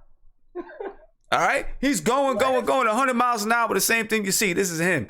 Great guy, though. Thank you. Hey, thank you for coming on, man. I appreciate you coming on and talking with us, and I'm looking forward to having you come back. I appreciate it, Sim. I appreciate it. All right. Whew. Next guy, he's got some energy. He is a ball of energy. Yeah, My God. He's got some energy, man. You're going to have to tell my man to stop talking about the Mets and hop on the Yankee train because that train is going nowhere fast. Okay. Are you a Giants fan? I am not. Oh God, I'm a Jets fan. I know. I love misery. That's gotta hurt. Well, I mean, you got the Yankees, I guess. Thank God. That's all I have in my life. Geez, the Giants, the Jets. Listen, I'm not gonna lie. I don't follow baseball as much, but I started watching sports in '86. So the Mets, of course, won the World Series. So I became a Mets fan. I'm a Giants fan. I'm a Knicks fan. Between the Mets and the Knicks, it's been painful. The Giants, they're kind of off and on with it. They give me some pain too. You know what I mean? Yeah, I hear you. I mean, it's definitely not as bad as being a Jets fan. That's for sure. But I feel sorry for any Mets fans right now. That is if they think the Knicks organization is run poorly, they got some competition. Yeah, right. Tell me about it. So, all right. So, we're winding down, folks. We're coming down to the end of the show. We're going to take a couple more calls. If you want to call in, 516-405-2246. If you want to actually appear on the show a little bit, you can go ahead and call. You can go to the link that you see scrolling across the screen, appear.in/NBK. All right. So we're going to take this next caller. Who am I speaking with? This is Josh, man. How you doing, bro? I'm chilling, man. How you doing? I'm doing good, man. First of all, congratulations on all your success with the channel, bro. It's just man. Big inspiration, Just appreciate it. Trying to, get a dream, bro. Yeah, man. It's been. Hey, you know what? I don't even know. Let me tell you guys a story. Before we move on, let me tell you guys a story. All right. Because and Fro Magnum kind of reminded me of this before I even went on to in the beginning. I don't know what I'm saying. In the beginning, she kind of reminded me of this. The way that I became a Knicks fan, because you said you were into boxing, Fro, and you said you were into some other things. I was originally, I was a boxing fan. I was in love with boxing. I lived right next door to of the gym where Mike Tyson trained. Right? Every single day, I would. Mm-hmm. Every single day, I would come home from school, go through the little alleyway, and go watch Mike Tyson train. right? He'd be knocking guys out left and right, you know. And I'd be there. I had some cousins and some friends. We'd all be there, and you know, they let us hit the bag. They let us jump rope. They let us, you know, run around the gym a little bit. But they never, ever, ever let us get in a ring or put gloves on. We'd ask every single day, can we put gloves on? Can we put gloves on? Can we get in the ring? No. That's all we get is no. All right. So one day I was there. I stayed late, and I asked Kevin Rooney. All right, that was one of Tyson's trainers. Said, how come we can't never get in the ring? He wrote a letter. He said, okay, you want to get in the ring? Let's ask your mother. He said, you want to box? The only way you can box is if you learn how to fight, because you got to learn how to protect yourself. So I said, okay, cool. He wrote a letter to my mother. Say, can I train your son how to box? Blah, blah, blah, blah, blah. She wrote a letter back. Said, no, let your own son get beat up. I'm going to tell you right now, I was hurt. And the only way that I knew is because when I brought it back, like the next day, I read it and I gave it to him, and that was it. I was done. I still went to the gym to kind of hang out a little bit, but then I moved and I went to a Boys and Girls Club. They didn't have boxing, they had basketball. So then I got into basketball, and I've been in love with basketball ever since. But I'm sorry to cut you off, man. Oh, no, you good, bro. It's straight, man. It's a cool story, bro. You know, it's always good to know the origin and everything, to go back and reflect on life when you're done with everything, you know? Yeah, for sure. Yeah, man. Yeah, man. So so what's your take? What's your take on Trier and Dotson? And then after this one here, we're gonna talk about what's next. What's next for the Knicks? What's coming up? Well, for me at least, I kind of find it funny in a way how Trier is showing up Dotson in Summer League. You know, like he's already has the experience from the NBA. He knows the little, the quirks of it and everything, the competition and all that. And I find it funny how in the little league, where it kind of is a little league for the NBA, how an undrafted person, shooting guard at that, Trier, coming in, showing up this dude, saying, in essence, he's kind of like gonna end up taking his spot from where he's at. Well, I don't want to, make that for sure, but from what I see right now, it's just Trier is showing up Dotson. He's showing him put up it like that. Yeah, pretty much. That's kind of embarrassing. Well, not embarrassing, but when you're, if you have a year on your belt, like Ntilikina, right? Mm-hmm. Like you're like, okay, I'm gonna let y'all know I've been here in NBA.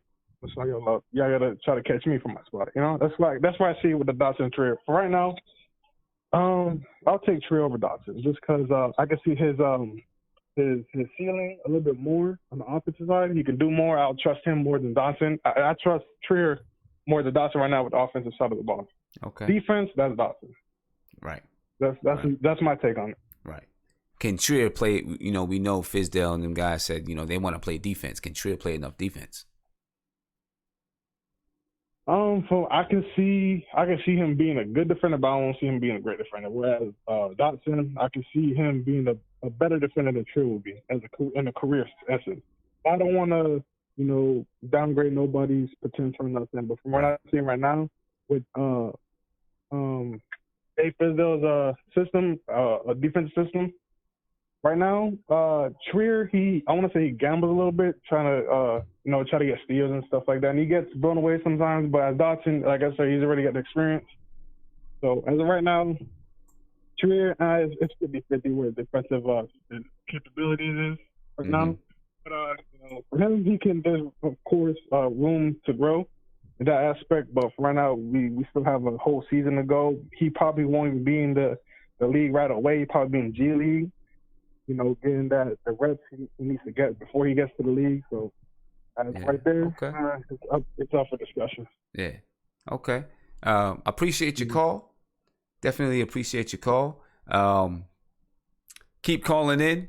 You know what I'm saying? Keep calling in and thank you for the support, man. Appreciate it. No problem, bro. Right. Keep doing your Peace. thing, man. Peace. All right. Fro, can you hear me? I can hear you. All right. Yeah. I know time is getting a little bit short. So why don't you tell me, what do you want to see next? Summer League is over. We got one more game left. We got a consolation game. So now, we're getting into, I think we play tomorrow, right? We have the rest of July and then August. What do you want to see? What do you want to see from the players, from the coaching staff, from front office? We got 16 players. A move is going to be likely somewhere. What are you looking to see? In terms of moves being made, I'm not really. I don't know what more the Knicks can do. Not anything significant anyway. I mean, miraculously, if we could somehow get rid of Noah's contract, sure. But I highly doubt that's going to happen. That's just me talking in hyperbole, really. But I guess from now until the season starts, I'd really just like to. My eyes are focused on Kevin Knox and Mitchell Robinson and Frank, of course. I'd like to see more from Frank because we didn't get to see him play Summer League all of last year because he was injured, and now here he is with another injury. And the first game that he played, he wasn't all that great. That's fine, but the second game he was super aggressive, and there were moves in his little offensive repertoire that I hadn't seen from him before. That was really impressive for me. And who's going to be our starting point guard for next season? I don't know who's going to be like the point guard of the future. I mean, there's a lot of talk about Kyrie potentially coming to the Knicks next year, and if that's the case, then we all know who the point guard is for the future, right? So right. I just like to see Frank really fight for that position because Fizdale already said him, Burke, and Moody are going to fight it out. And I like that. Like it has to be earned. Like just because Frank was drafted number 8 while Moody was traded for and Burke we got from the G League or whatever, it doesn't mean anything. Like you have to earn it. And I appreciate that. So just to kind of recap, I guess I would like to see Frank just continue to be aggressive on offense, just kind of keep working. I want to see Kevin Knox keep showing out, keep proving all the haters wrong. New York media tends to be really negative. I was talking to someone about this the other day. Doris Burke has been really positive about Kevin Knox, and New York media has shut her down for it. They have been like, oh, Doris Burke, calm down, relax. Like, no, Doris Burke is one of the talking positively about the Knicks. You should just embrace that and realize the Knicks are moving in a great direction because Knicks fans have a really bad habit. If you say anything positive about them, they will take it and they will use it to speak negatively about the next person. Oh, Kevin Knox is great, but yeah, Frank sucks. Like, no. Right. We got something good going, and let's just keep going with it. It is. That's right. That's all I got for you. I'm trying to keep it positive here, I'm trying to spread positivity. Definitely. So tell us where tell everybody where they can get your locate your podcast, YouTube and everything, and I'll make sure I put it in the chat, your YouTube address and everything. So you know what, you have my Twitter. My YouTube page is actually called Fro and Black Bruce, Fro X Black Bruce. Content up there. LeBron James, the Lakers reactions, Lakers Knicks game day vlogs. Yeah. We got to get him on. We got when the Knicks and the Lakers play, we got to get him on so he can get roasted in the chat. Yeah, me and my boyfriend, we do a lot of hilarious content because he is a massive Lakers fan, and when we go head to head, we go head to head. So it's pretty good. That link is in my Twitter bio, and my SoundCloud. My podcast is on SoundCloud. Trying to get it onto iTunes as we speak, but it's called The Frozen Envelope. Hope you guys get the joke. Frozen Envelope. And that's about it. Okay. All right. Well, I put a link to your Twitter in the chat. I'll also put a link to your YouTube channel in the chat. I appreciate that. Right. And I appreciate you coming on, and I'd love to have you back again. Thanks for having me. I really appreciate it. Keep doing your thing. It's dope. Appreciate it. And listen, you got to get some more. You got to go ahead and get you some more podcasts out because I listen to them and they're really dope. Sim, I'm working on it, man. I'm really working on it. But you inspired me tonight, so hopefully I'll have one. I'll have one ready for Monday. Hopefully, that's the goal. All right, cool. Sound good. All right, Fro. Thank you for joining us. Thank you very much. Have a good one. You too. All right. Glad we could have Fro Magnum on. You know what I mean? She and listen, her podcast really is good. So you guys please check out her podcast. Check her out on Twitter. I put her Twitter up, and I'll definitely put up her YouTube as I get around to everything. I want to get my man Tony Crow has jumped in. You know what I mean? So I'm gonna get my man Tony Crow on. Tony, what's popping, bro? Come in. Yo, what's up, Sim? I'm Shout chilling, out to man. the chat. Yo, Chilling. Glad you can make it through. Yeah, for sure. I had to download the app. I didn't get the heads up.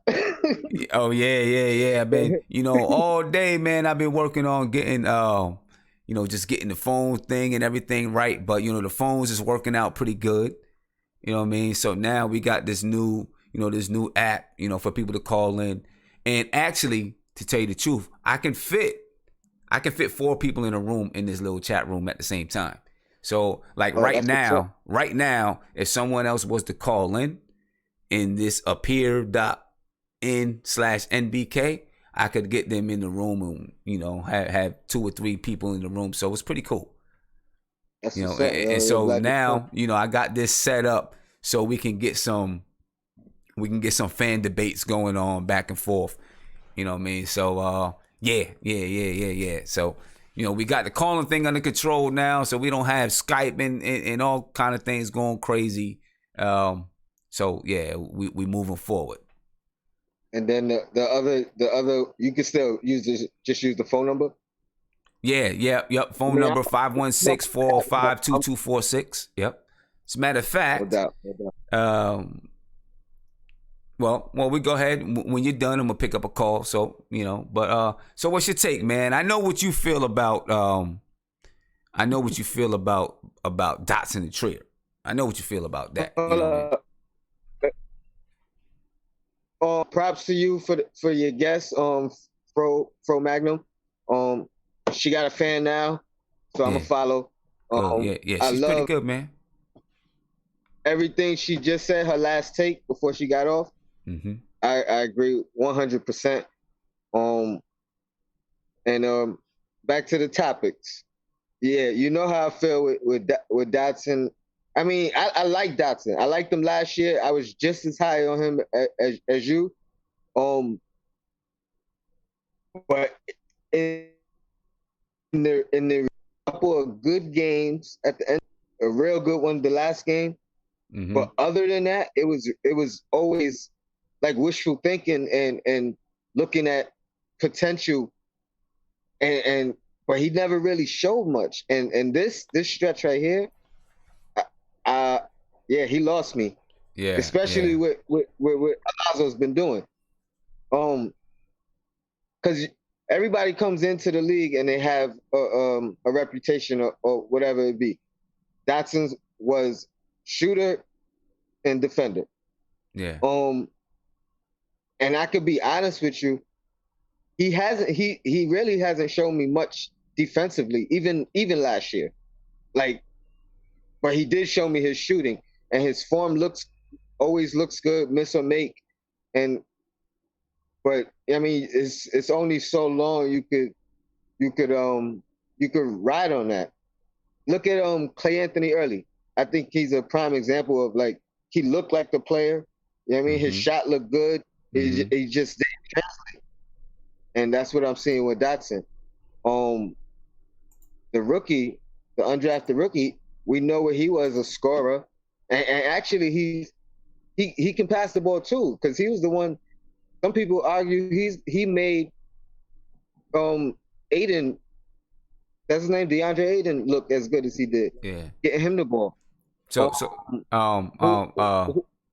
My fault, Tony. So I'm gonna try this out for a minute. You got someone in here who's trying to get in. I don't know if he wants to debate you, but get in and kind of talk with you. All right. No doubt. We got what's the hidden mascot? Yeah, it's the screen name. I called a little earlier. I just wanted to make a earlier point. Yeah. I called in a few. Yeah, I'm sorry. No, yeah. So hidden mascot, you're on the line with Tony Crow, one of our regulars. How you doing, Tony? You know what I'm saying? You should be able to see Tony Crow. Can you see him? Yeah, I see him. Okay, cool. Cool. So we can have a little discussion right here. Let's rock. Yeah, so before I get into the Dotson Allonzo Trier thing, I just want to talk about what that guy said about putting Kristaps at the 3. And first of all, we tried that 2 years ago under Kurt Rambis. I thought that was a terrible idea. He looked very out of place, and his biggest problem defensively is chasing around quicker players. You know, we're moving him further away from the center position, at least power forwards. He gets to stay in the paint a little bit. Yeah. I just get that out of there.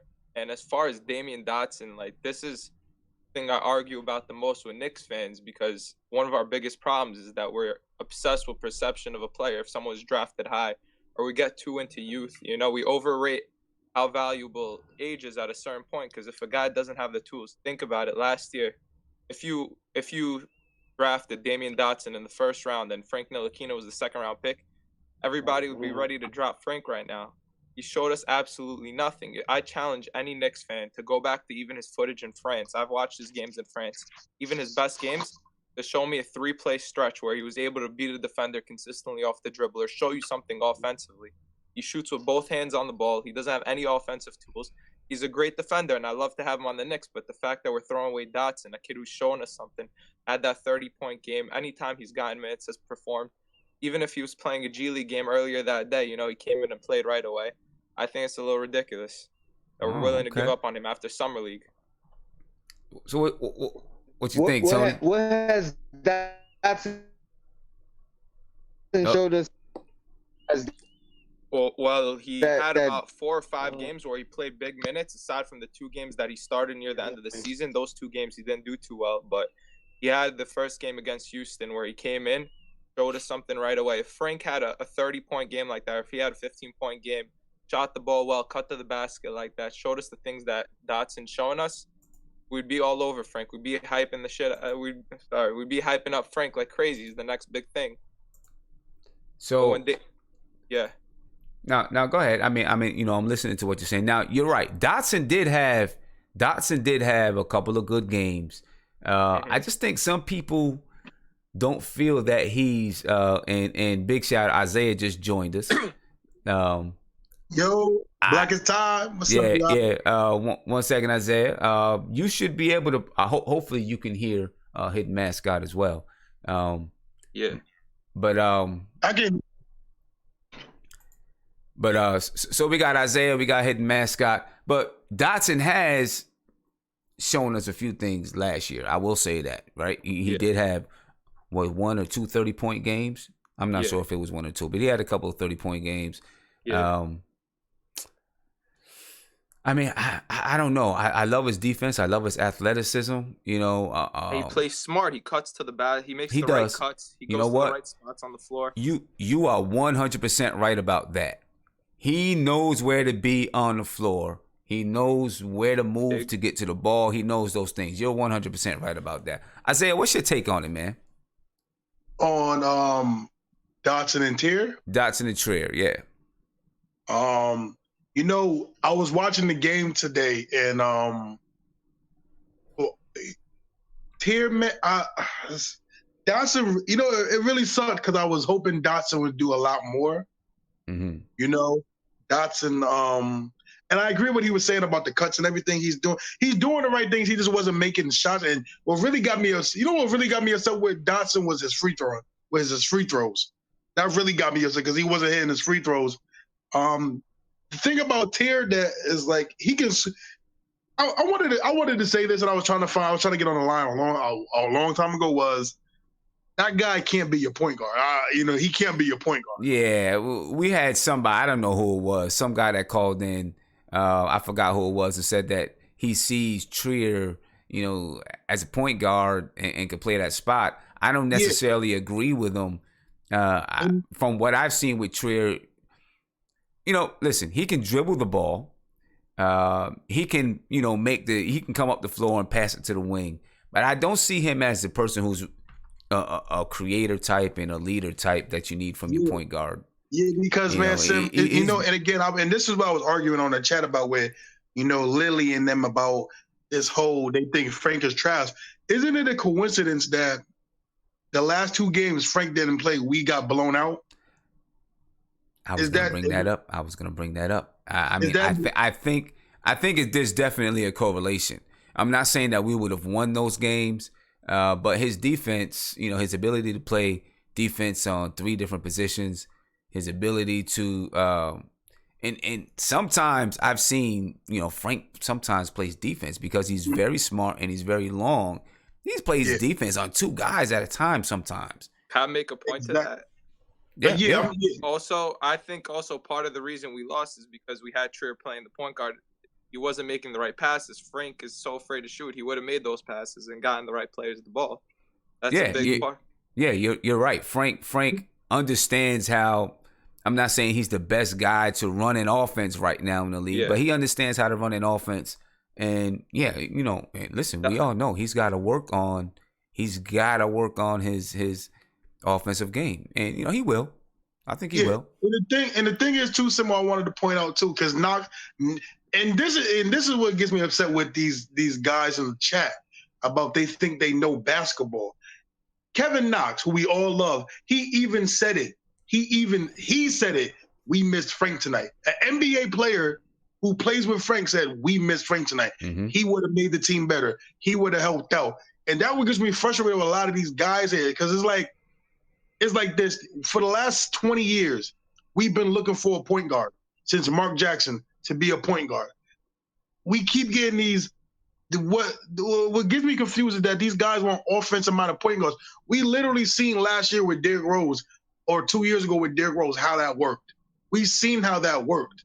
I don't understand why they want a scoring point guard that doesn't play defense, that doesn't make the team better, when we have a young guy that plays defense, that literally, and these guys, it get me mad because if they looked at the stats, they would literally see that the team plays better offensively, defensively with Frank on the floor. That's what gets me frustrated when people keep saying he sucks. It says it in the stat wise, he doesn't. Yeah, and for some people that, some people can be level-headed and understand, that he's got things to develop on. He's got things to develop. Some people just want him to be Kyrie. And listen, no one's gonna be that, or not. And not every point guard has to be that. I just don't think every point guard has to be that. Go ahead, Hidden. I don't even think it's stuff that are things he could work on his shooting. Obviously, we would love for him to knock down shots, and I think he's a quality starter. But you hear Knicks fans saying stuff like, "Oh, we hope he could at least be George Hill or at least be Mike Conley." Like, people are talking about guys who are top point guards in the league. They're not top 5 point guards, but they're top point guards. Mm-hmm. And they're saying we hope Frank could at least be that. Frank lacks a first step, which is one of the most important things a point guard could have. And you can't develop a first step. That's God-given, It's not something that you don't learn how to be a faster runner. Obviously, you can work, but you don't. But see, I'm not sure if he lacks a first step, because I've seen him explode before. I just don't think he knows when or has the mindset to use it. Hey, Sim, can I say something to him real quick? Mm-hmm. Yeah, jump in there. I respect what you're saying, brother, but at the same time, you got to understand, not every people are so confused now about what a point guard is and what it's supposed to be. You don't have to be fast. It's not about even having a first step. Jason Kidd wasn't fast. Chris Paul's not really fast. It's people get confused with Russell Westbrook and John Wall being fast. I'm gonna be honest with you. When is the last time they've been to the final? People want fast, and people want these scoring point guards. When have the last time Russell Westbrook or John Wall, any of those type of players, been to the NBA Finals? The last time it checked, it's been Steph Curry.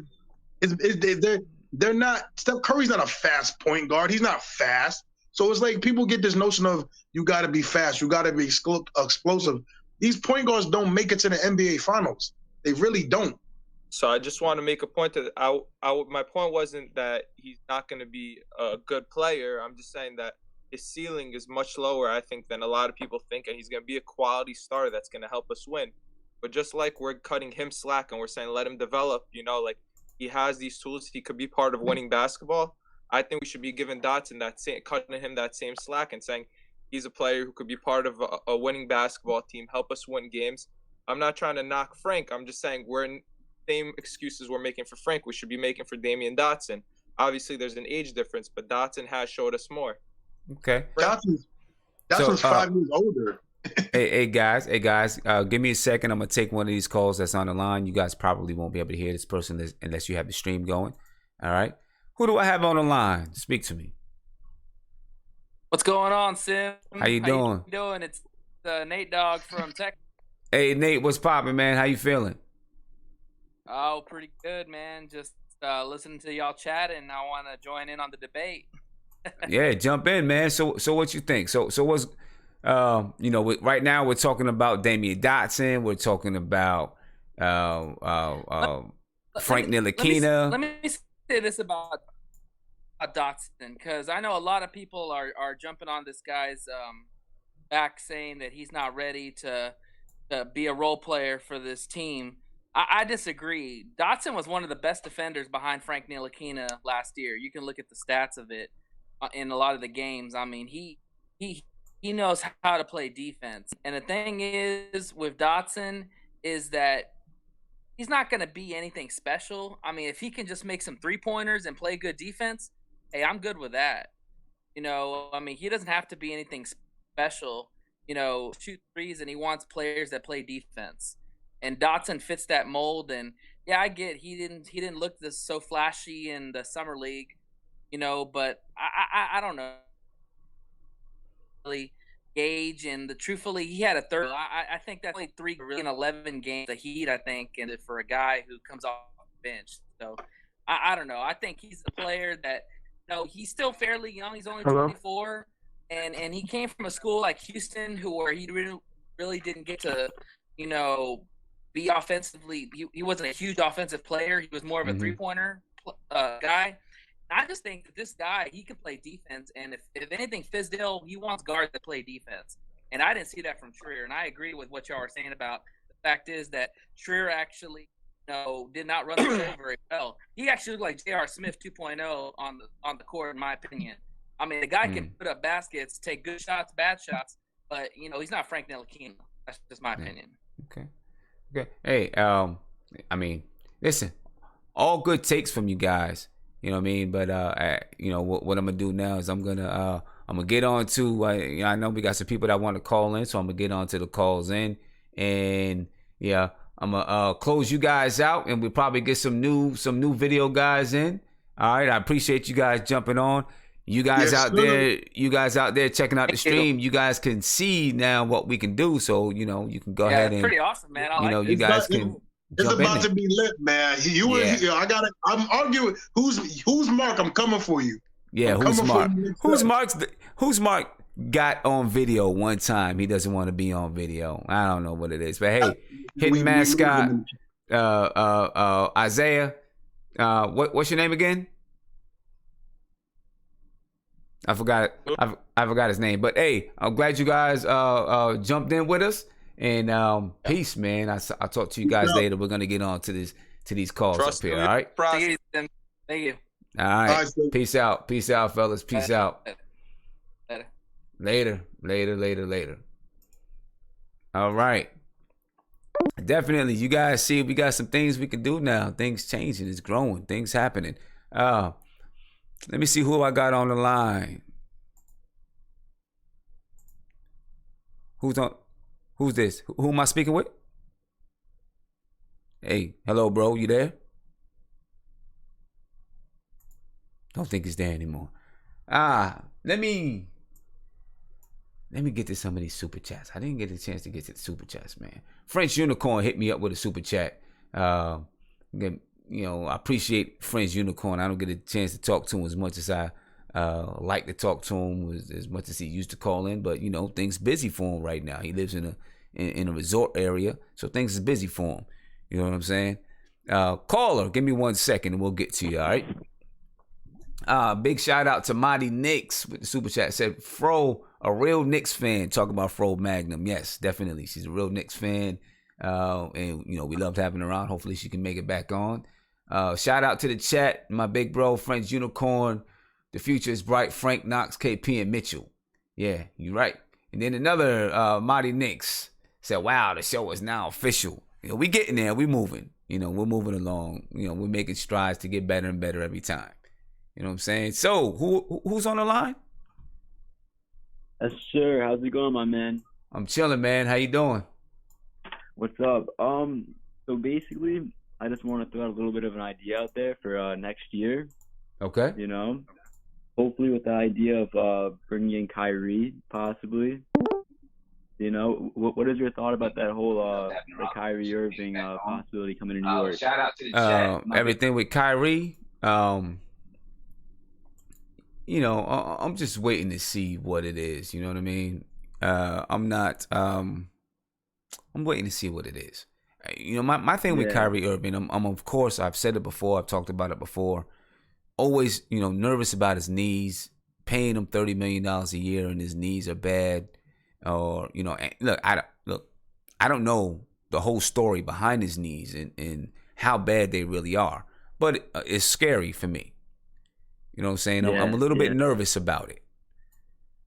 Just a little bit nervous about it. But listen, man, without honestly, a doubt, I'm gonna tell you now. I like Kyrie Irving. I do. I like Kyrie Irving. I like his game. And if you get Kyrie Irving here, let's just talk basketball without the injuries. Of course, it's hard to separate the two. If you have Kyrie Irving and his style of game will complement KP, Knox, Mitchell Robinson, it'll complement these guys, in my opinion. He would, he's going to get KP the ball in positions. He's never had a point guard that can get him the ball in those kind of positions. Derrick Rose was not it, obviously. Frank plays a different style of game. Knox, clearly hasn't played with a point guard that can get him the ball in those type of areas. He'll make the game easier for Mitchell Robinson, for Kevin Knox, for KP. Mitchell Robinson, I could see alley-oops from Kyrie to Mitchell Robinson all day long. That would be crazy. Now, am I running out there like, go get Kyrie? No, I'm not. Yeah. Because, Honestly, because of the whole, I knee injury stuff, you know what I mean? So. Yeah.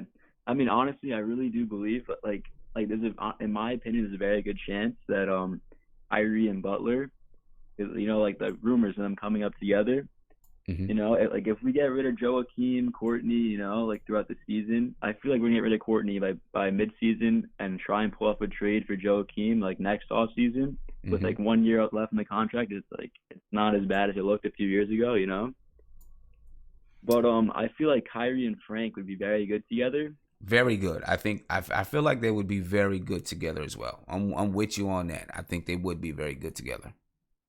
Yeah. But another thing I was thinking of, this is obviously there's not a really good chance of it happening, but if it did, it would be insane if we package a trade around like Frank, Tim, Lance, our next year's pick. We're not going to do too good this year, honestly. Maybe for a DeRozan, you know what I mean? Oh, I don't like. I gotta stop there because I do not like DeMar DeRozan. I don't know what it is. Really? I do not like DeMar DeRozan's. I don't know. I don't know why. I don't know why. I just don't like his game.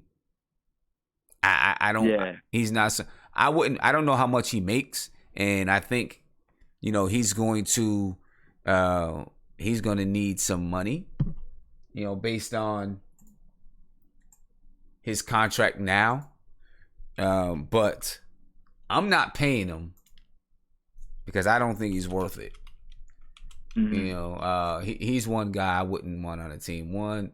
He's, what is he, 6'7"? Sometimes he plays small forward. He's very, very small. Yeah, 6'7", shooting guard, small forward. Sometimes. I feel like after next year, when the Raptors, honestly, they're not, they're probably going to get beat next year by the Sixers, Kyle Lowry's getting old.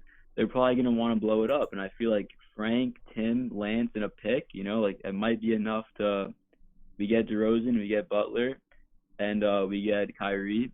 So, obviously, we're going to have to let go, Lee, Joakim, Cantor, maybe bring back Tyson Chandler on, a low contract next year. if he's a free agent. You know, like a Tyson Chandler Knicks reunion would be kind of sick. You know. I mean, listen, I wouldn't mind Tyson Chandler. I know I've seen some people in the chat that said, hex no to Tyson Chandler. I wouldn't mind him.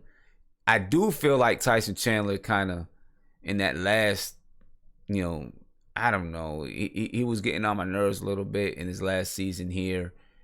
Things were so crazy, and the culture was so bad. What do you expect? But DeMar DeRozan makes $27 million this year. 27 this year coming up. $27 million in 2019. Well, it's the same thing. $27 million in 2020, 21. I just don't think he's worth $27 million. I'm not paying him $27 million. Yeah. I mean, that's the only person I could possibly think of, because like if you add up the contracts of like Hardaway, Tim, Tim Hardaway, Frank, and Lance, with the pick, like it matches contracts. It'll be a huge big four with Kyrie, Jimmy, DeRozan, Knox, Porzingis.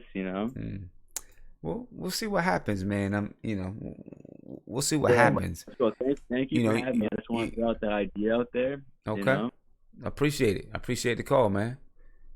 All right. Have a good one. Thanks for having me. Yeah, appreciate it. Listen, at some point, you got to make some moves, to move your team forward. But the moves that you make, you don't want them to be moves that keep you mediocre, right? You want to make moves that are going to keep you, that are going to move you into that championship stratosphere. You know what I mean? You don't want to stay mediocre forever. So if you make the moves for the wrong guys and give up the wrong guys, then you're going to be mediocre. And you don't want to be mediocre. That's the worst place to be.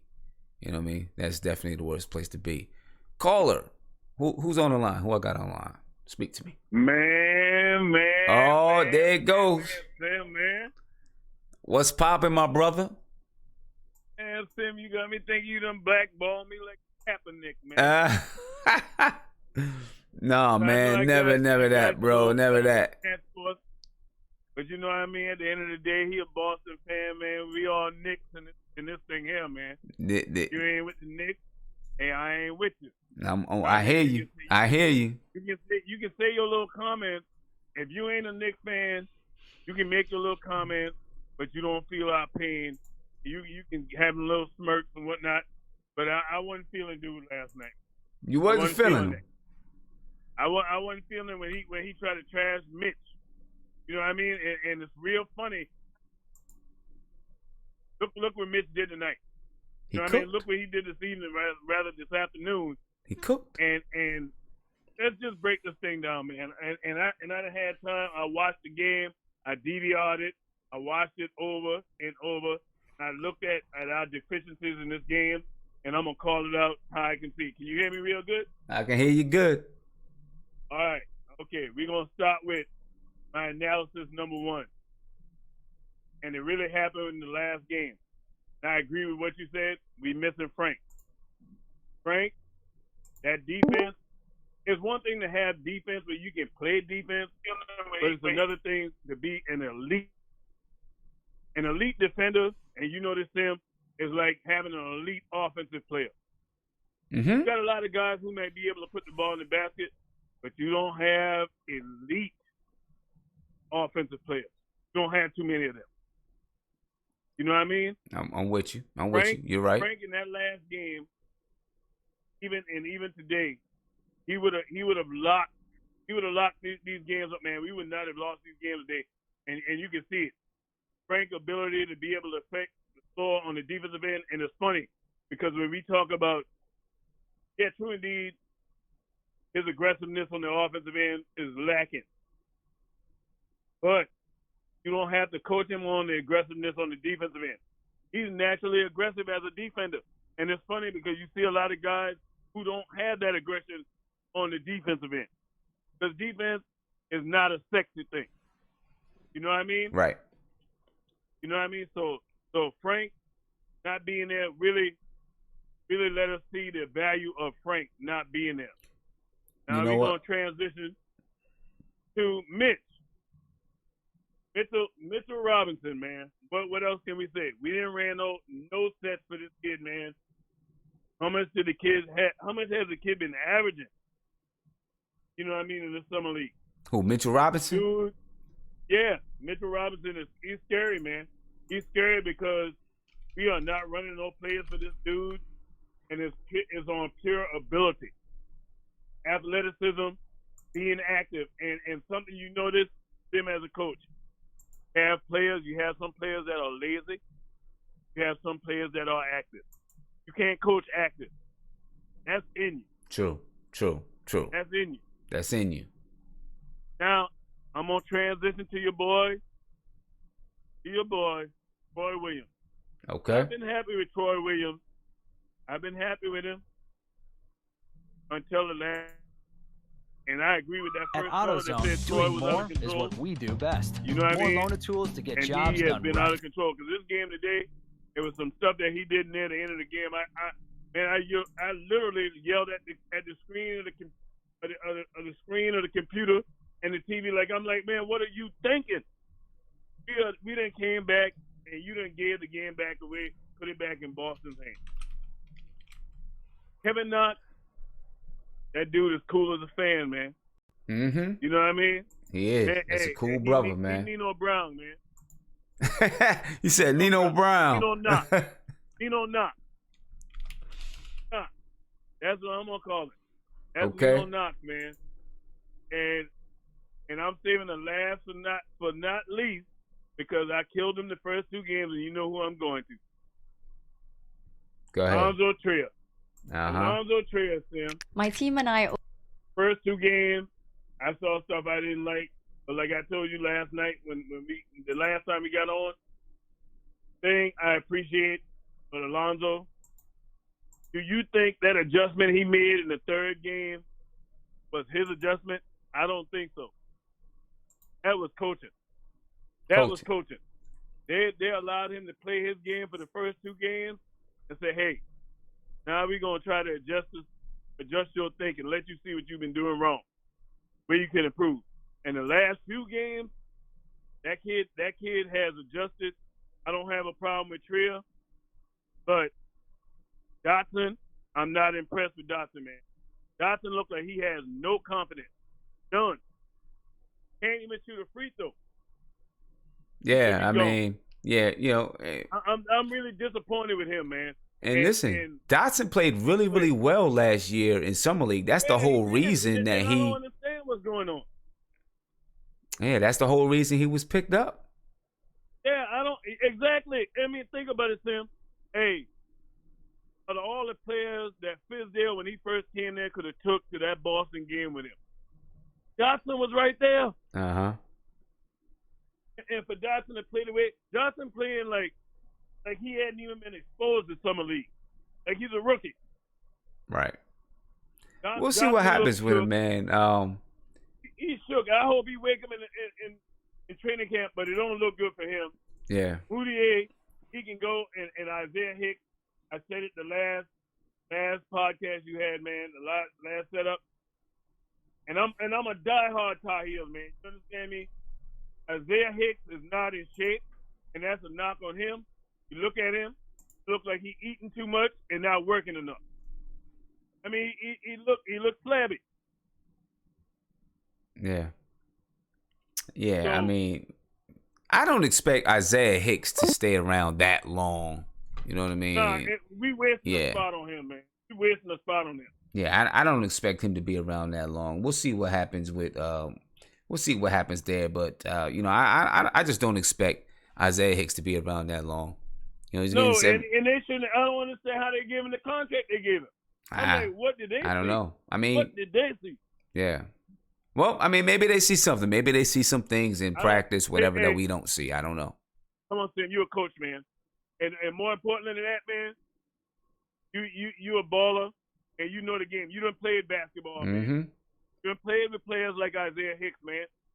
What do you see from Isaiah Hicks that warrant the fact that they was gonna give him a contract? Listen, I don't see much from him. I don't see much from him. That's what I expect from you. But I know you're gonna be real. You're gonna call it like you see. Yeah, I don't see much from them. I didn't want them to bring them back. I think there's probably other players out there, that we could have used in a that two-way contract. We'll see what happens. Hey, listen, everybody. And I agree, man. Every front office is gonna have some moves that aren't good. If this is one, I'll take it. If this is one of them, I'll take this one.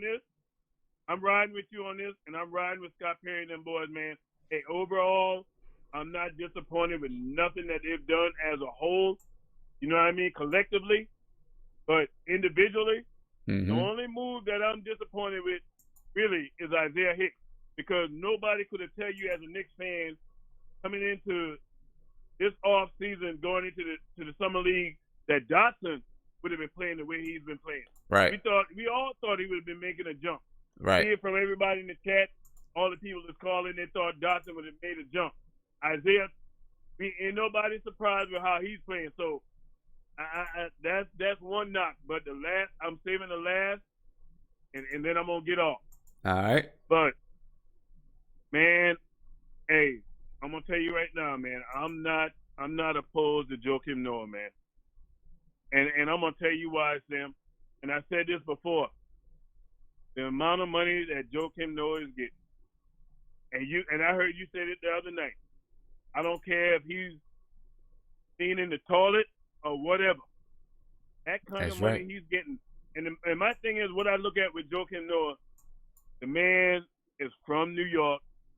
Man is wanting to validate himself and to have a reprieve, and you know what I mean, to basically make up for this bad season he's had.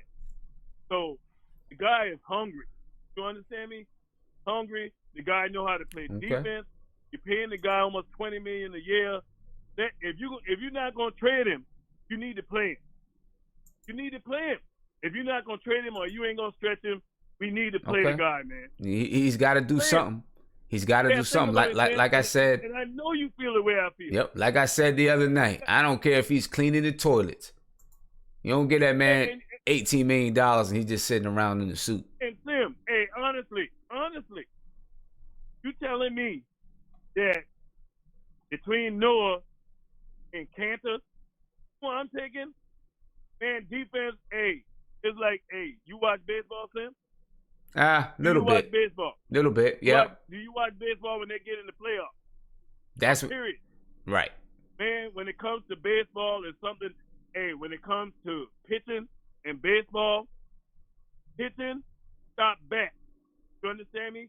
Pitching ain't nothing but defense. Mm-hmm. Pitching ain't nothing but defense. Right. And so in every sport, defense wins, man. Defense wins. That's it. How you beat teams that have good offense, you got to have good defense. That's right. I'm not looking for Noah to score, but I'm looking for him to affect the team on the defensive side. And I guarantee you, guy being from New York, he know what it means to have that uniform on. I wish we'd have got him 2 years sooner. The guy knows what New York fans expect. Well, the guy would have them guys Yeah. doing the right things on the defense. All With right. him on the floor with Frank, come on. And you don't have to have him out there long. Get the guy about 4 minutes, quarter. Yeah. 15 minutes a game. Okay. Well, we'll see what happens with him. You know, I hope we keep him, man. Well, I hope we keep him because you I don't know, see nothing else out there. Who we gonna get? I don't know. I mean, right now we have 16 contracts. I know. Hey, Ron, I'm gonna let you go, man, because I know we got some other people Yeah, trying man, to get in. I got a couple minutes left, man. so. But still, man, hey, I got love for you, man. I thought you was blackballing me for a minute, man. Nah, never, Hey, man. Hey, but hey, back to the chat. Hey, y'all fellas, man. Hey, we all Knicks at the end of the day, man. We all family. We want what's best for the Knicks, man. We all gonna have different opinions. I love y'all, man. Hey, we gonna stick with Perry and them boys. We gonna ride with them. And the Knicks, we will be back. We will be back. All right, Ron Cleveland. All right, Peace, man. Have a good one. Later. Yes, sir. Yeah, we've got to do something with Noah. I don't know if how much Noah's going to be able to give us. But we're talking about what's next. Now, I got a few more minutes left, guys. If you want to call in, 516-405-2246. You can video in appear.in/NBK. All right. And that little app is going to, that's going to set us up for some good things moving forward. You know what I mean? But what's next? What do I want to see next from the Knicks coming up? Caller, give me a second. All right. Appreciate you on the call, but give me a minute. I just want to see what's next from the Knicks right now. So what do we do? What do I want to see? I want to see the Knicks. I want to see players, of course, working, right? I want to see Frank in the gym. Damyeon Dotson needs to be in the gym. We've been talking about the things that he hasn't been doing the whole show, basically. Who else needs to be in the gym? Allonzo Trier. If he's going to have a future with this team, he's going to be in the gym. He's going to have to learn to play off the ball a little bit. Learn the system. I know a lot of people have said, he likes to have the ball in his hands. I've said it. He likes to have the ball in his hands. He wants to work with the ball in his hands. But what for summer league games, players are going to play the way that they play, right? You need time for coaching. You need time for the developmental team to get with you and help you learn the certain things that they want you to learn as far as the system is concerned. All right, so we'll see what happens there. So I want to see these guys getting in shape. We're about to hit a kind of a low point, if that's what you want to call it, from now until mid-August. Mid-August we'll start hearing stuff about training camp and all those type of things. But I want to see those guys working. I'm sure videos will come out. From the front office perspective, I want to see us looking to. We have a glut at shooting guard, right? Big glut there. I want to see us clean it up there. Something's going to happen. A move has got to be made. Either someone's going to be waived, there'll be a trade. And if there's going to be a trade, we're either going to trade someone for a draft pick or whatever it is, so that we can, and that team will just eat that person's contract and we don't take a player back, or we'll send out to and take back one. It's going to be something like that if there's going to be a move, or we'll just waive whoever it is, right? We'll waive somebody or let somebody go. You know what I mean? So something's going to happen. I'm depending on the front office to make a good move, to make a smart decision, to be thinking strategically about the move. Harris from Chat Sports the other day said that, no, I'm sorry, not Harris, Tommy D said that we might have to give up a draft pick to move Courtney Lee. We better not do that. We better not do that. Caller, hold on 1 second. What you got for me, man? Hold up 1 second. Hold. Caller, one second. I got you. I might need you to call me back, bro.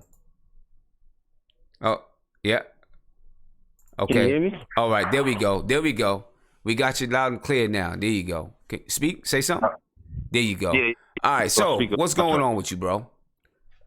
Yeah, I'm just trying to talk a little about Dotson and Frank and everything. I know a lot of people was a little hard on Dotson, but I really feel like he was a bad deal with the bad coach last year, and I feel like he's gonna do a lot better. He's gonna show up a lot better during the season. I feel like he's just trying to learn the offense. He's trying to learn a new scheme, and he's still young. He just needs some time to progress mentally, and that's the only thing he really needs to learn. He needs to learn the mental aspect of the game. As far as Frank, I feel like he is actually exactly what a couple other people, I forgot the guy's name, was saying that, but we needed his game right now in the summer league, and it really showed in the last two games. His gameplay, the way he knows the offense, he knows the how to orchestrate and make sure the team runs in a good rhythm. He can play defense on 1 to 4. He can make sure that anchor the defense from a point guard and a guard perspective. So he was greatly missed today in the shows, and there's going to be don't be surprised when he wins the point guard spot for us in the regular season. Okay.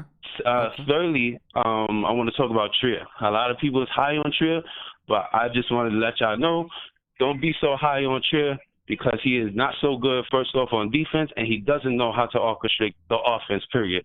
And how many, like the other caller said, how many times we went through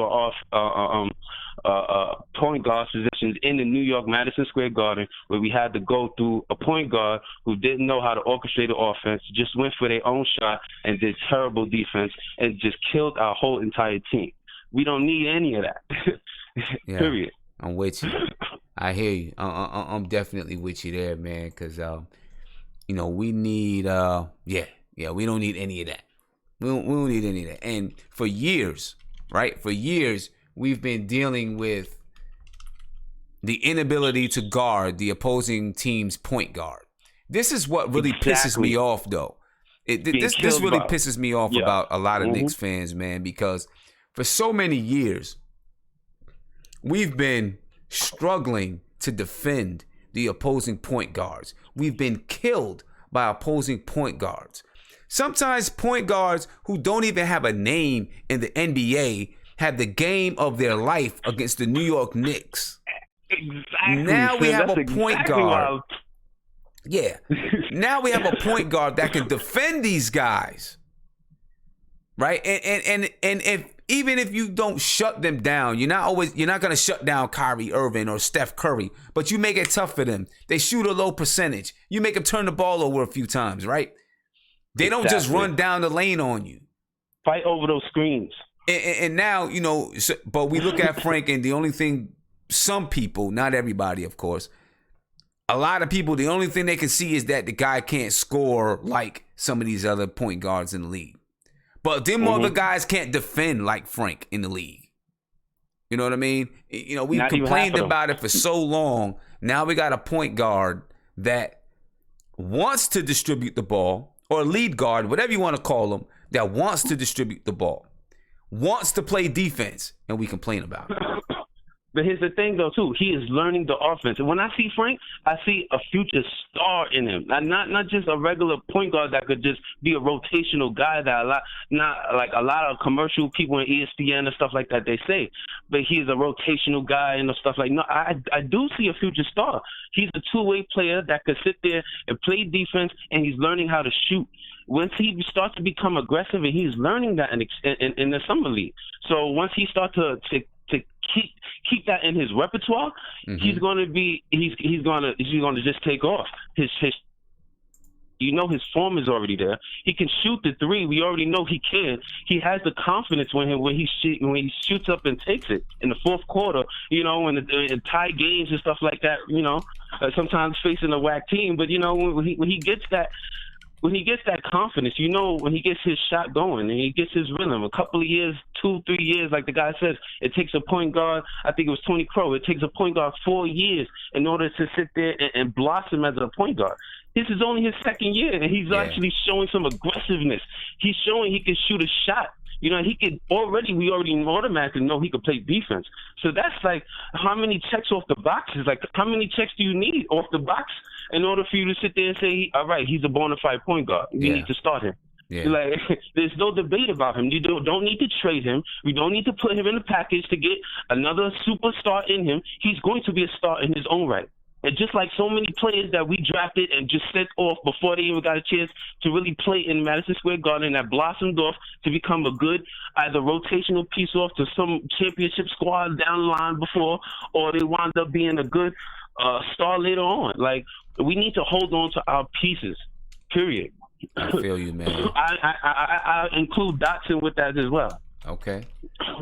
Now the thing is, somebody's gonna have to go, right? Now. Well, we all know who that's going to be. That's going to be Courtney Lee. Right. We would definitely prefer that it's an older player. What we also got to realize though is, we collect these assets so that one day we can make a move to bring in if KP becomes an MVP candidate, Kevin Knox becomes an MVP candidate, Frank Ntilikina becomes an all-star, right? Then maybe you're like, you know what? We got these guys. We don't need to make any moves to bring anyone else in. I would bet you what's the on that chances? one, What's the chances that that's going to happen? Right? You know, I mean, you know, you got those guys, and then say all the. Let's just say, you know, you had the team just blossomed the way we think everyone could blossom. This is the best case scenario, right? Blossom the way everyone could blossom. Then you say, you know what? We got all the pieces right here. But what's the chances that that's going to happen? It's not. So at some point, some of them young guys, you know, you give them the chance, and then you say, okay. Yeah. But you can't wait until let's say all the players do come out to be pretty good. I still think you still need to add at least one more superstar to make sure everything is to make sure you want to take a championship run. Yeah. I mean, need another superstar. You know, I mean, but you know, at some point, as much as we want to, you know, I want to develop the young guys, but then at some point, you know, you have to begin to evaluate players and say, when do we not give up on them? But when do we say this person is not getting it for us? We got to move forward. You know, I don't know. But hey, man, I appreciate the call. Thank you for the call. Thanks Good a lot, call. Sam. All right, man. Peace. And I got about 4 more minutes, ladies and gentlemen, and I want to get to a couple of shout outs. Mr. GQ NYC said, I like this new call system. What's the name of the app? If you're talking about people calling in for the video, it's called Appear.in. It's pretty good. It's pretty cool. For some people, you don't even need to download anything. You know what I mean? And then if you're talking about the call-in system, it's called Nextiva.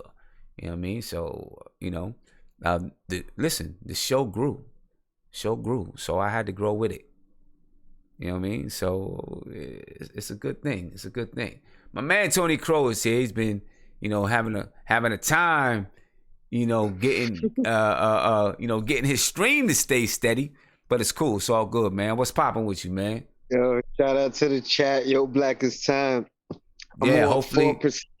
Huh? I'm on 4%. I'm on 4%. You're on 4%. So you got to get it in. Well, first off, I want to shout out to Bro Magnum. Like I said before, you know what I mean? She got a fan now. So shout out to you for introducing her. Yeah. To the chat. She's good. And if she does and she goes forward with it like I think she will, man, she could blow up because you know she's good.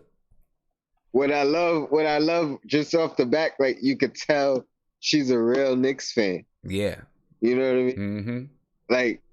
Like I used to think guys like Stephen A. and Max Kellerman and some of these more famous people who claim to be Knicks fans, I used to think they were really Knicks fans, but over the years you come to realize I'm just as frustrated as you. There's no way you really a fan if you know what I mean, if you're saying some of the stuff that you're saying and not acknowledging some of the stuff that you're not acknowledging. Right. Yeah, man. But I wanted to touch up on a few things. I can't see the like what you had on the screen. So I know one of the things was the Dotson thing, and you already know how I feel about it. I'm not mad keeping him because I still see the potential, and we have the coach that if anybody's going to bring it out, it's Fizdale. He looks like he hasn't handled the pressure well. Like I honestly, I thought the pressure was going to bring the best out of him, and it seems like he's more nervous than he was last year. Yeah. But last year he really had nothing to be nervous about because all he had to do was play. Right. And now he seems to be forcing things, and like it's not even like it don't even look like it's in his character, the things that he's doing. Yeah, I will say that. And maybe he feels a little bit of pressure that it's the second year. Last year he wouldn't have any pressure. He was undrafted. You know what I mean? So there's no pressure there. This year maybe it's a little bit more pressure, and maybe they're asking him to try to do some things. Who knows? I mean, yeah, I agree. Who But, knows? I'd be interested. What we'll else did see. you have on? When is the date? Right now, we're on what's next. What's next? Now that summer league is over, we got one more game left. Now that summer league is over, what's next? Where we go from here? For the rest of the summer. When is the date? When is the date that the Knicks need to be down to 15 players? I don't think it's until sometime during preseason. It's like they usually make final cuts with at least one game to go. Yeah, somewhere around there. So Damyeon Dotson will have some time to prove if he can play at an NBA level, and if he can. Yeah, I want to say you could have maybe 18 in preseason. Okay. Yeah. And they usually have like the final two guys with the last game to go, or something like that. You know what I mean? They make cuts gradually. Right. As far as what's next, I would think figuring out the starting lineup. I would think that would be the next step. Well, prior to that is obviously who's cut and who's not. Right. And you know what? If it came down to it, like I said before, because I'm not totally down on Dotson. Because if somebody has a goal, like Ron Cleveland said, it's Hicks. Hicks. Yeah. Hicks. Yeah. Hicks hasn't shown me anything at all. Like he hasn't shown potential. So like a good game. He hasn't shown like Yeah, I don't know why he's still here. He hasn't shown me anything. If it came out, I mean, tell Dotson to swallow his pride and take this two-way contract. Are they even allowed to do that? I don't think they've already given him. I mean, his money is guaranteed. They've given him a contract that goes through. I'm talking about waiving him and then signing him to a two-way and waiving Hicks completely. I mean, like they be spending a little bit of extra money to do that. They would, but that money's not really relevant.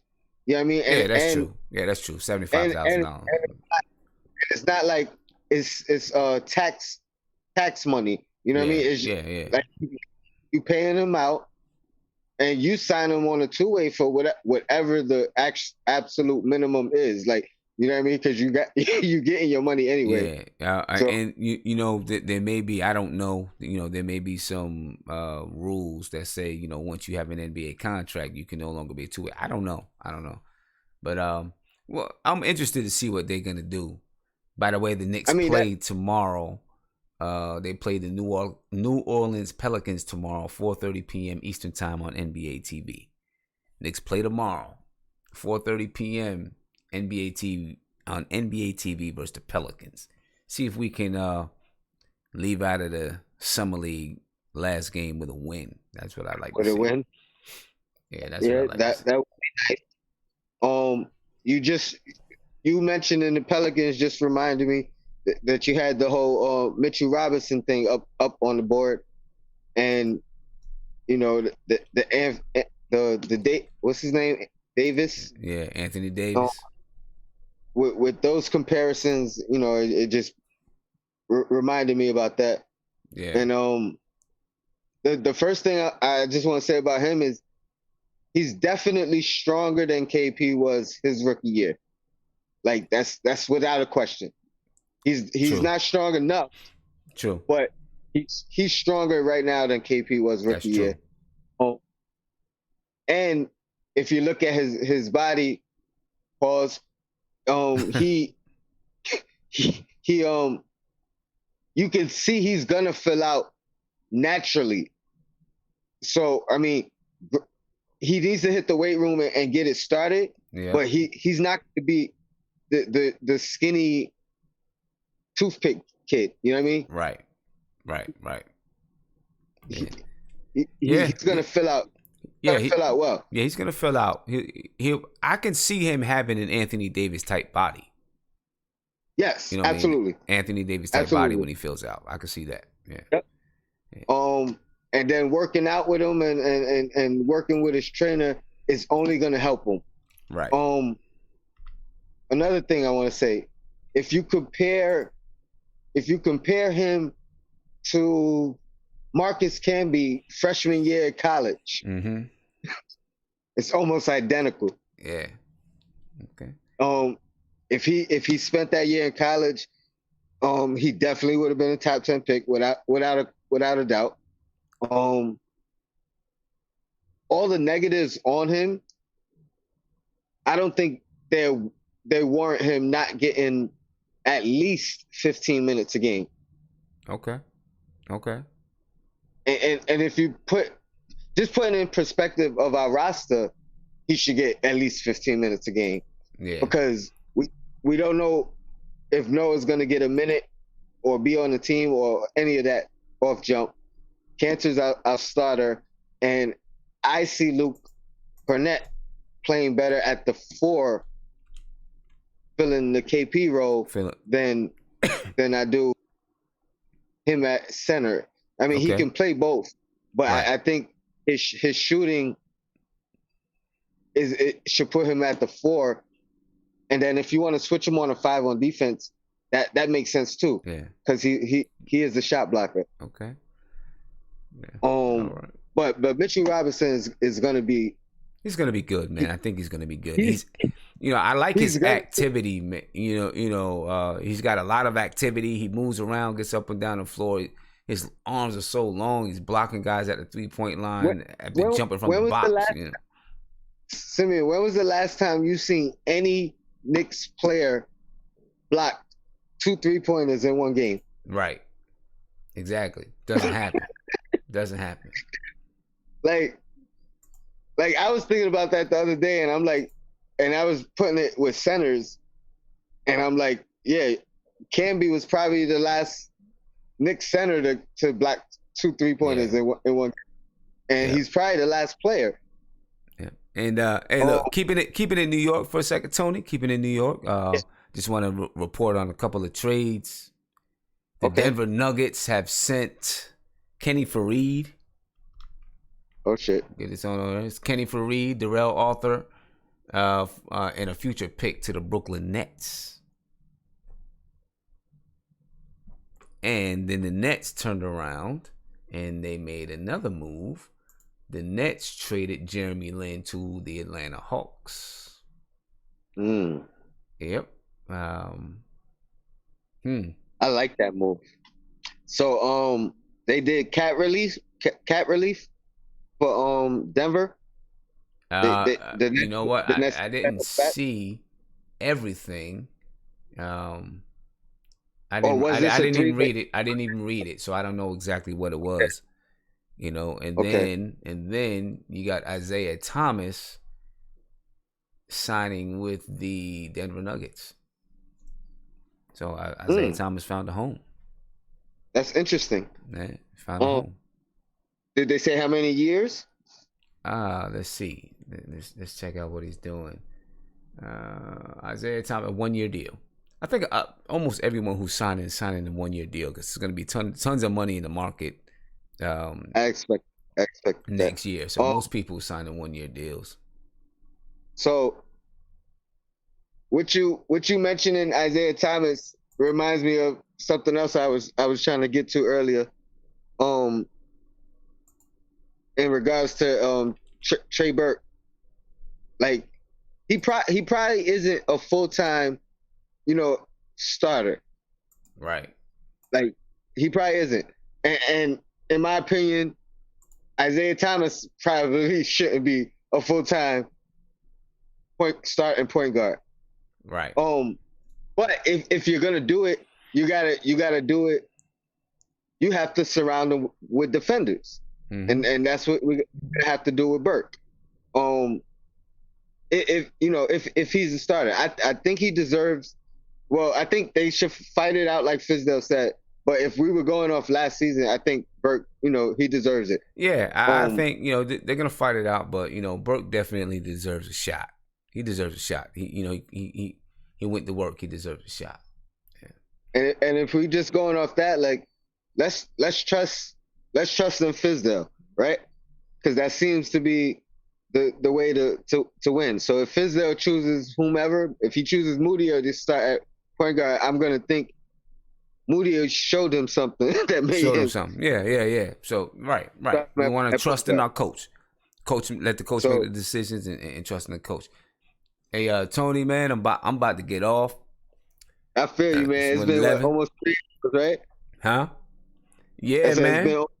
It's been on a minute, but it's been a good show. You know what I mean? It's been a good show. Fro Magnum came and she did well. The entertainer, came and gave us a couple of laughs. I love the new format, man. This it's about to get popping, man. Yeah. We got this. We can now have spontaneous live debates. I don't know anyone else is doing that. Spontaneous live debates through video. I'm loving it. Yeah, so we're definitely making some things. So look, I'm gonna take this one last call, Tony, and then I'm gonna rock on up out of here. No doubt, yo, Black is time. Shout out to the chat. Sim, keep doing your thing. Peace. Caller, who I got on the line? You're the last call, man. You're the lucky person. Last call on the other night. Can you hear me, Simeon? Yep, I can hear you. This Ron. What's up, man? What's up, Simeon? Shout out. Ron Cleveland? Yeah, nah, that's Ron. This is Ron Martinez. Yeah, you can hear me? Ron. Yeah, I can hear you, man. I can hear you. What's going on? I'm in the car because not much, man. I thought I was calling my doctor's office or the T-Mobile customer service. I'm like, hey, this times are changing. Yeah, we got a new little system going on. Well, I don't know where I've been now. I guess I missed. Did you start that tonight or the last show? Nah, I guess I must have missed.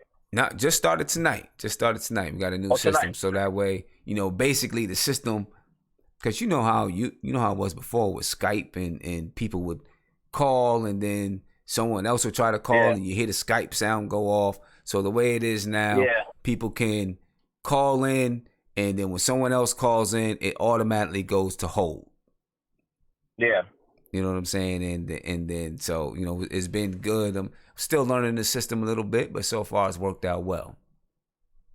That's all right, man. Just like positionless basketball, the channel's evolving. Exactly. It's evolving and it's growing. And now and we got a new video system where I can actually have fans video chat in and do a live video debate, right there. So it's good. It's good. It's real good. Yeah. That's cool. I like that. Yeah, man. So to end this show off, we talked about Summer League. We talked about Frank. We talked about a lot of stuff. We talked about Damyeon Dotson, Mitchell Robinson, Kevin Knox a little bit. Basically, Summer League ends tomorrow. Tomorrow's the last Summer League game, constellation game for the Knicks because they lost to the Boston Celtics. They play at 4:30 on NBA TV versus the New Orleans Pelicans. From now until training camp, what do you expect? What are you expecting to see from the Knicks and the Knicks players and the coaching staff and stuff? Well, I missed tonight's game. I mean, I heard that Mitchell Robinson had a good game, so I missed it, though. So I had to catch the highlight, but I was reading it up on the way to work, so I missed that. So I caught a few calls. I've been going in and out because on the way to work, I was like, I couldn't stay plugged in, so I tried to jump back in to see what you guys are talking about. But I know, Summer League is about to end. One word comes to mind. It's something that Aaron, for his fans, is RELAX. To the Knicks fans, relax. Okay, relax. It's just the Summer League. It doesn't matter if we went undefeated. It doesn't. Yeah, we want these guys to get work, and cause even Fizdale was saying he said he's not even giving them too much to work with. He's not giving them too many plays. He's not giving them too much. He's only giving them a little bit right now. He just wants them to just play. Play and have fun. Yeah.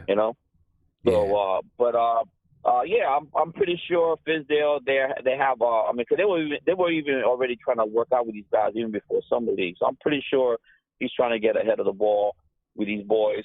But you know, I sent you a video also to your I think your Twitter account, because I don't know if you saw it. It came out last month. It was a video with interview I think from MSG with Steve Mills, Scott Perry talking about versus analytics. You know. And you know, we talking about the game. I did see it. I didn't get a chance to check it out yet, but I sent it to you me. in case you didn't see it. Yeah, I sent it to you. But it's cool though because you know the game has changed a lot. And as Knicks fans, depending what age group who calls in, I heard one fan earlier talking about about Frank not having a first step and how sometimes you got these fast point guards like Westbrook. Those are hybrid point guards, but traditional point guards never been the most athletic guys. And one guy that comes to mind, I'm pretty sure fans on your chat that are old enough to understand, Gary Payton was one of the most best defensive point guards in the league. And, you know, that's why they got the nickname the Glove. You know, Gary Payton, he will lock you down, as a point guard. But when they asked him in the interview who's the hardest guy to defend, you will never guess who he was, what name he came up with, and it was a guy who was not athletic, was not fast, was not flashy, and yet he said gave him the most problems. Guess who he said? Who's that? John Stockton. John Stockton. There you go. Yeah. And if you ask any of your young Knicks fans that call into the show, go to YouTube and pull up John Stockton. The way he played, this guy not only was a top 50 player, was on the Dream Team, a Hall of Famer. There was nothing flashy about John Stockton, and they had that pick and roll down pat, which is what they do today. What LeBron likes to do when he does that, the high. What they want to do with Kevin Knox and KP. If Ntilikina to learn to play the point guard like that, we don't need him to be Westbrook. We don't need him to be John Wall, but just run the point. And I'm not a point guard. I'm speaking from a fan's point of view. If they look at videos of John Stockton, you knew what was coming down. You knew what they were going to do it to you. It's like, okay, try to stop this. And they same play. Karl Malone, pick and roll, and they did different versions of pick and roll, but it was flawless. Right. You know, it was flawless. And you talking about a guy who was not flashy, that had no hops, was not super fast, and yet in the NBA say he gave him the most problems. He didn't say Michael Jordan. He didn't say Clyde Drexler. He didn't say – he said John Stockton. Yeah. So, sometimes, fans, I think right now we caught up with these new guards, these fast point guards. But I think Isaiah was saying earlier, your other caller, these guys, you don't see them in the finals. You don't have to have – it'd be nice. That's right. It'd be nice to have because I think about it right now.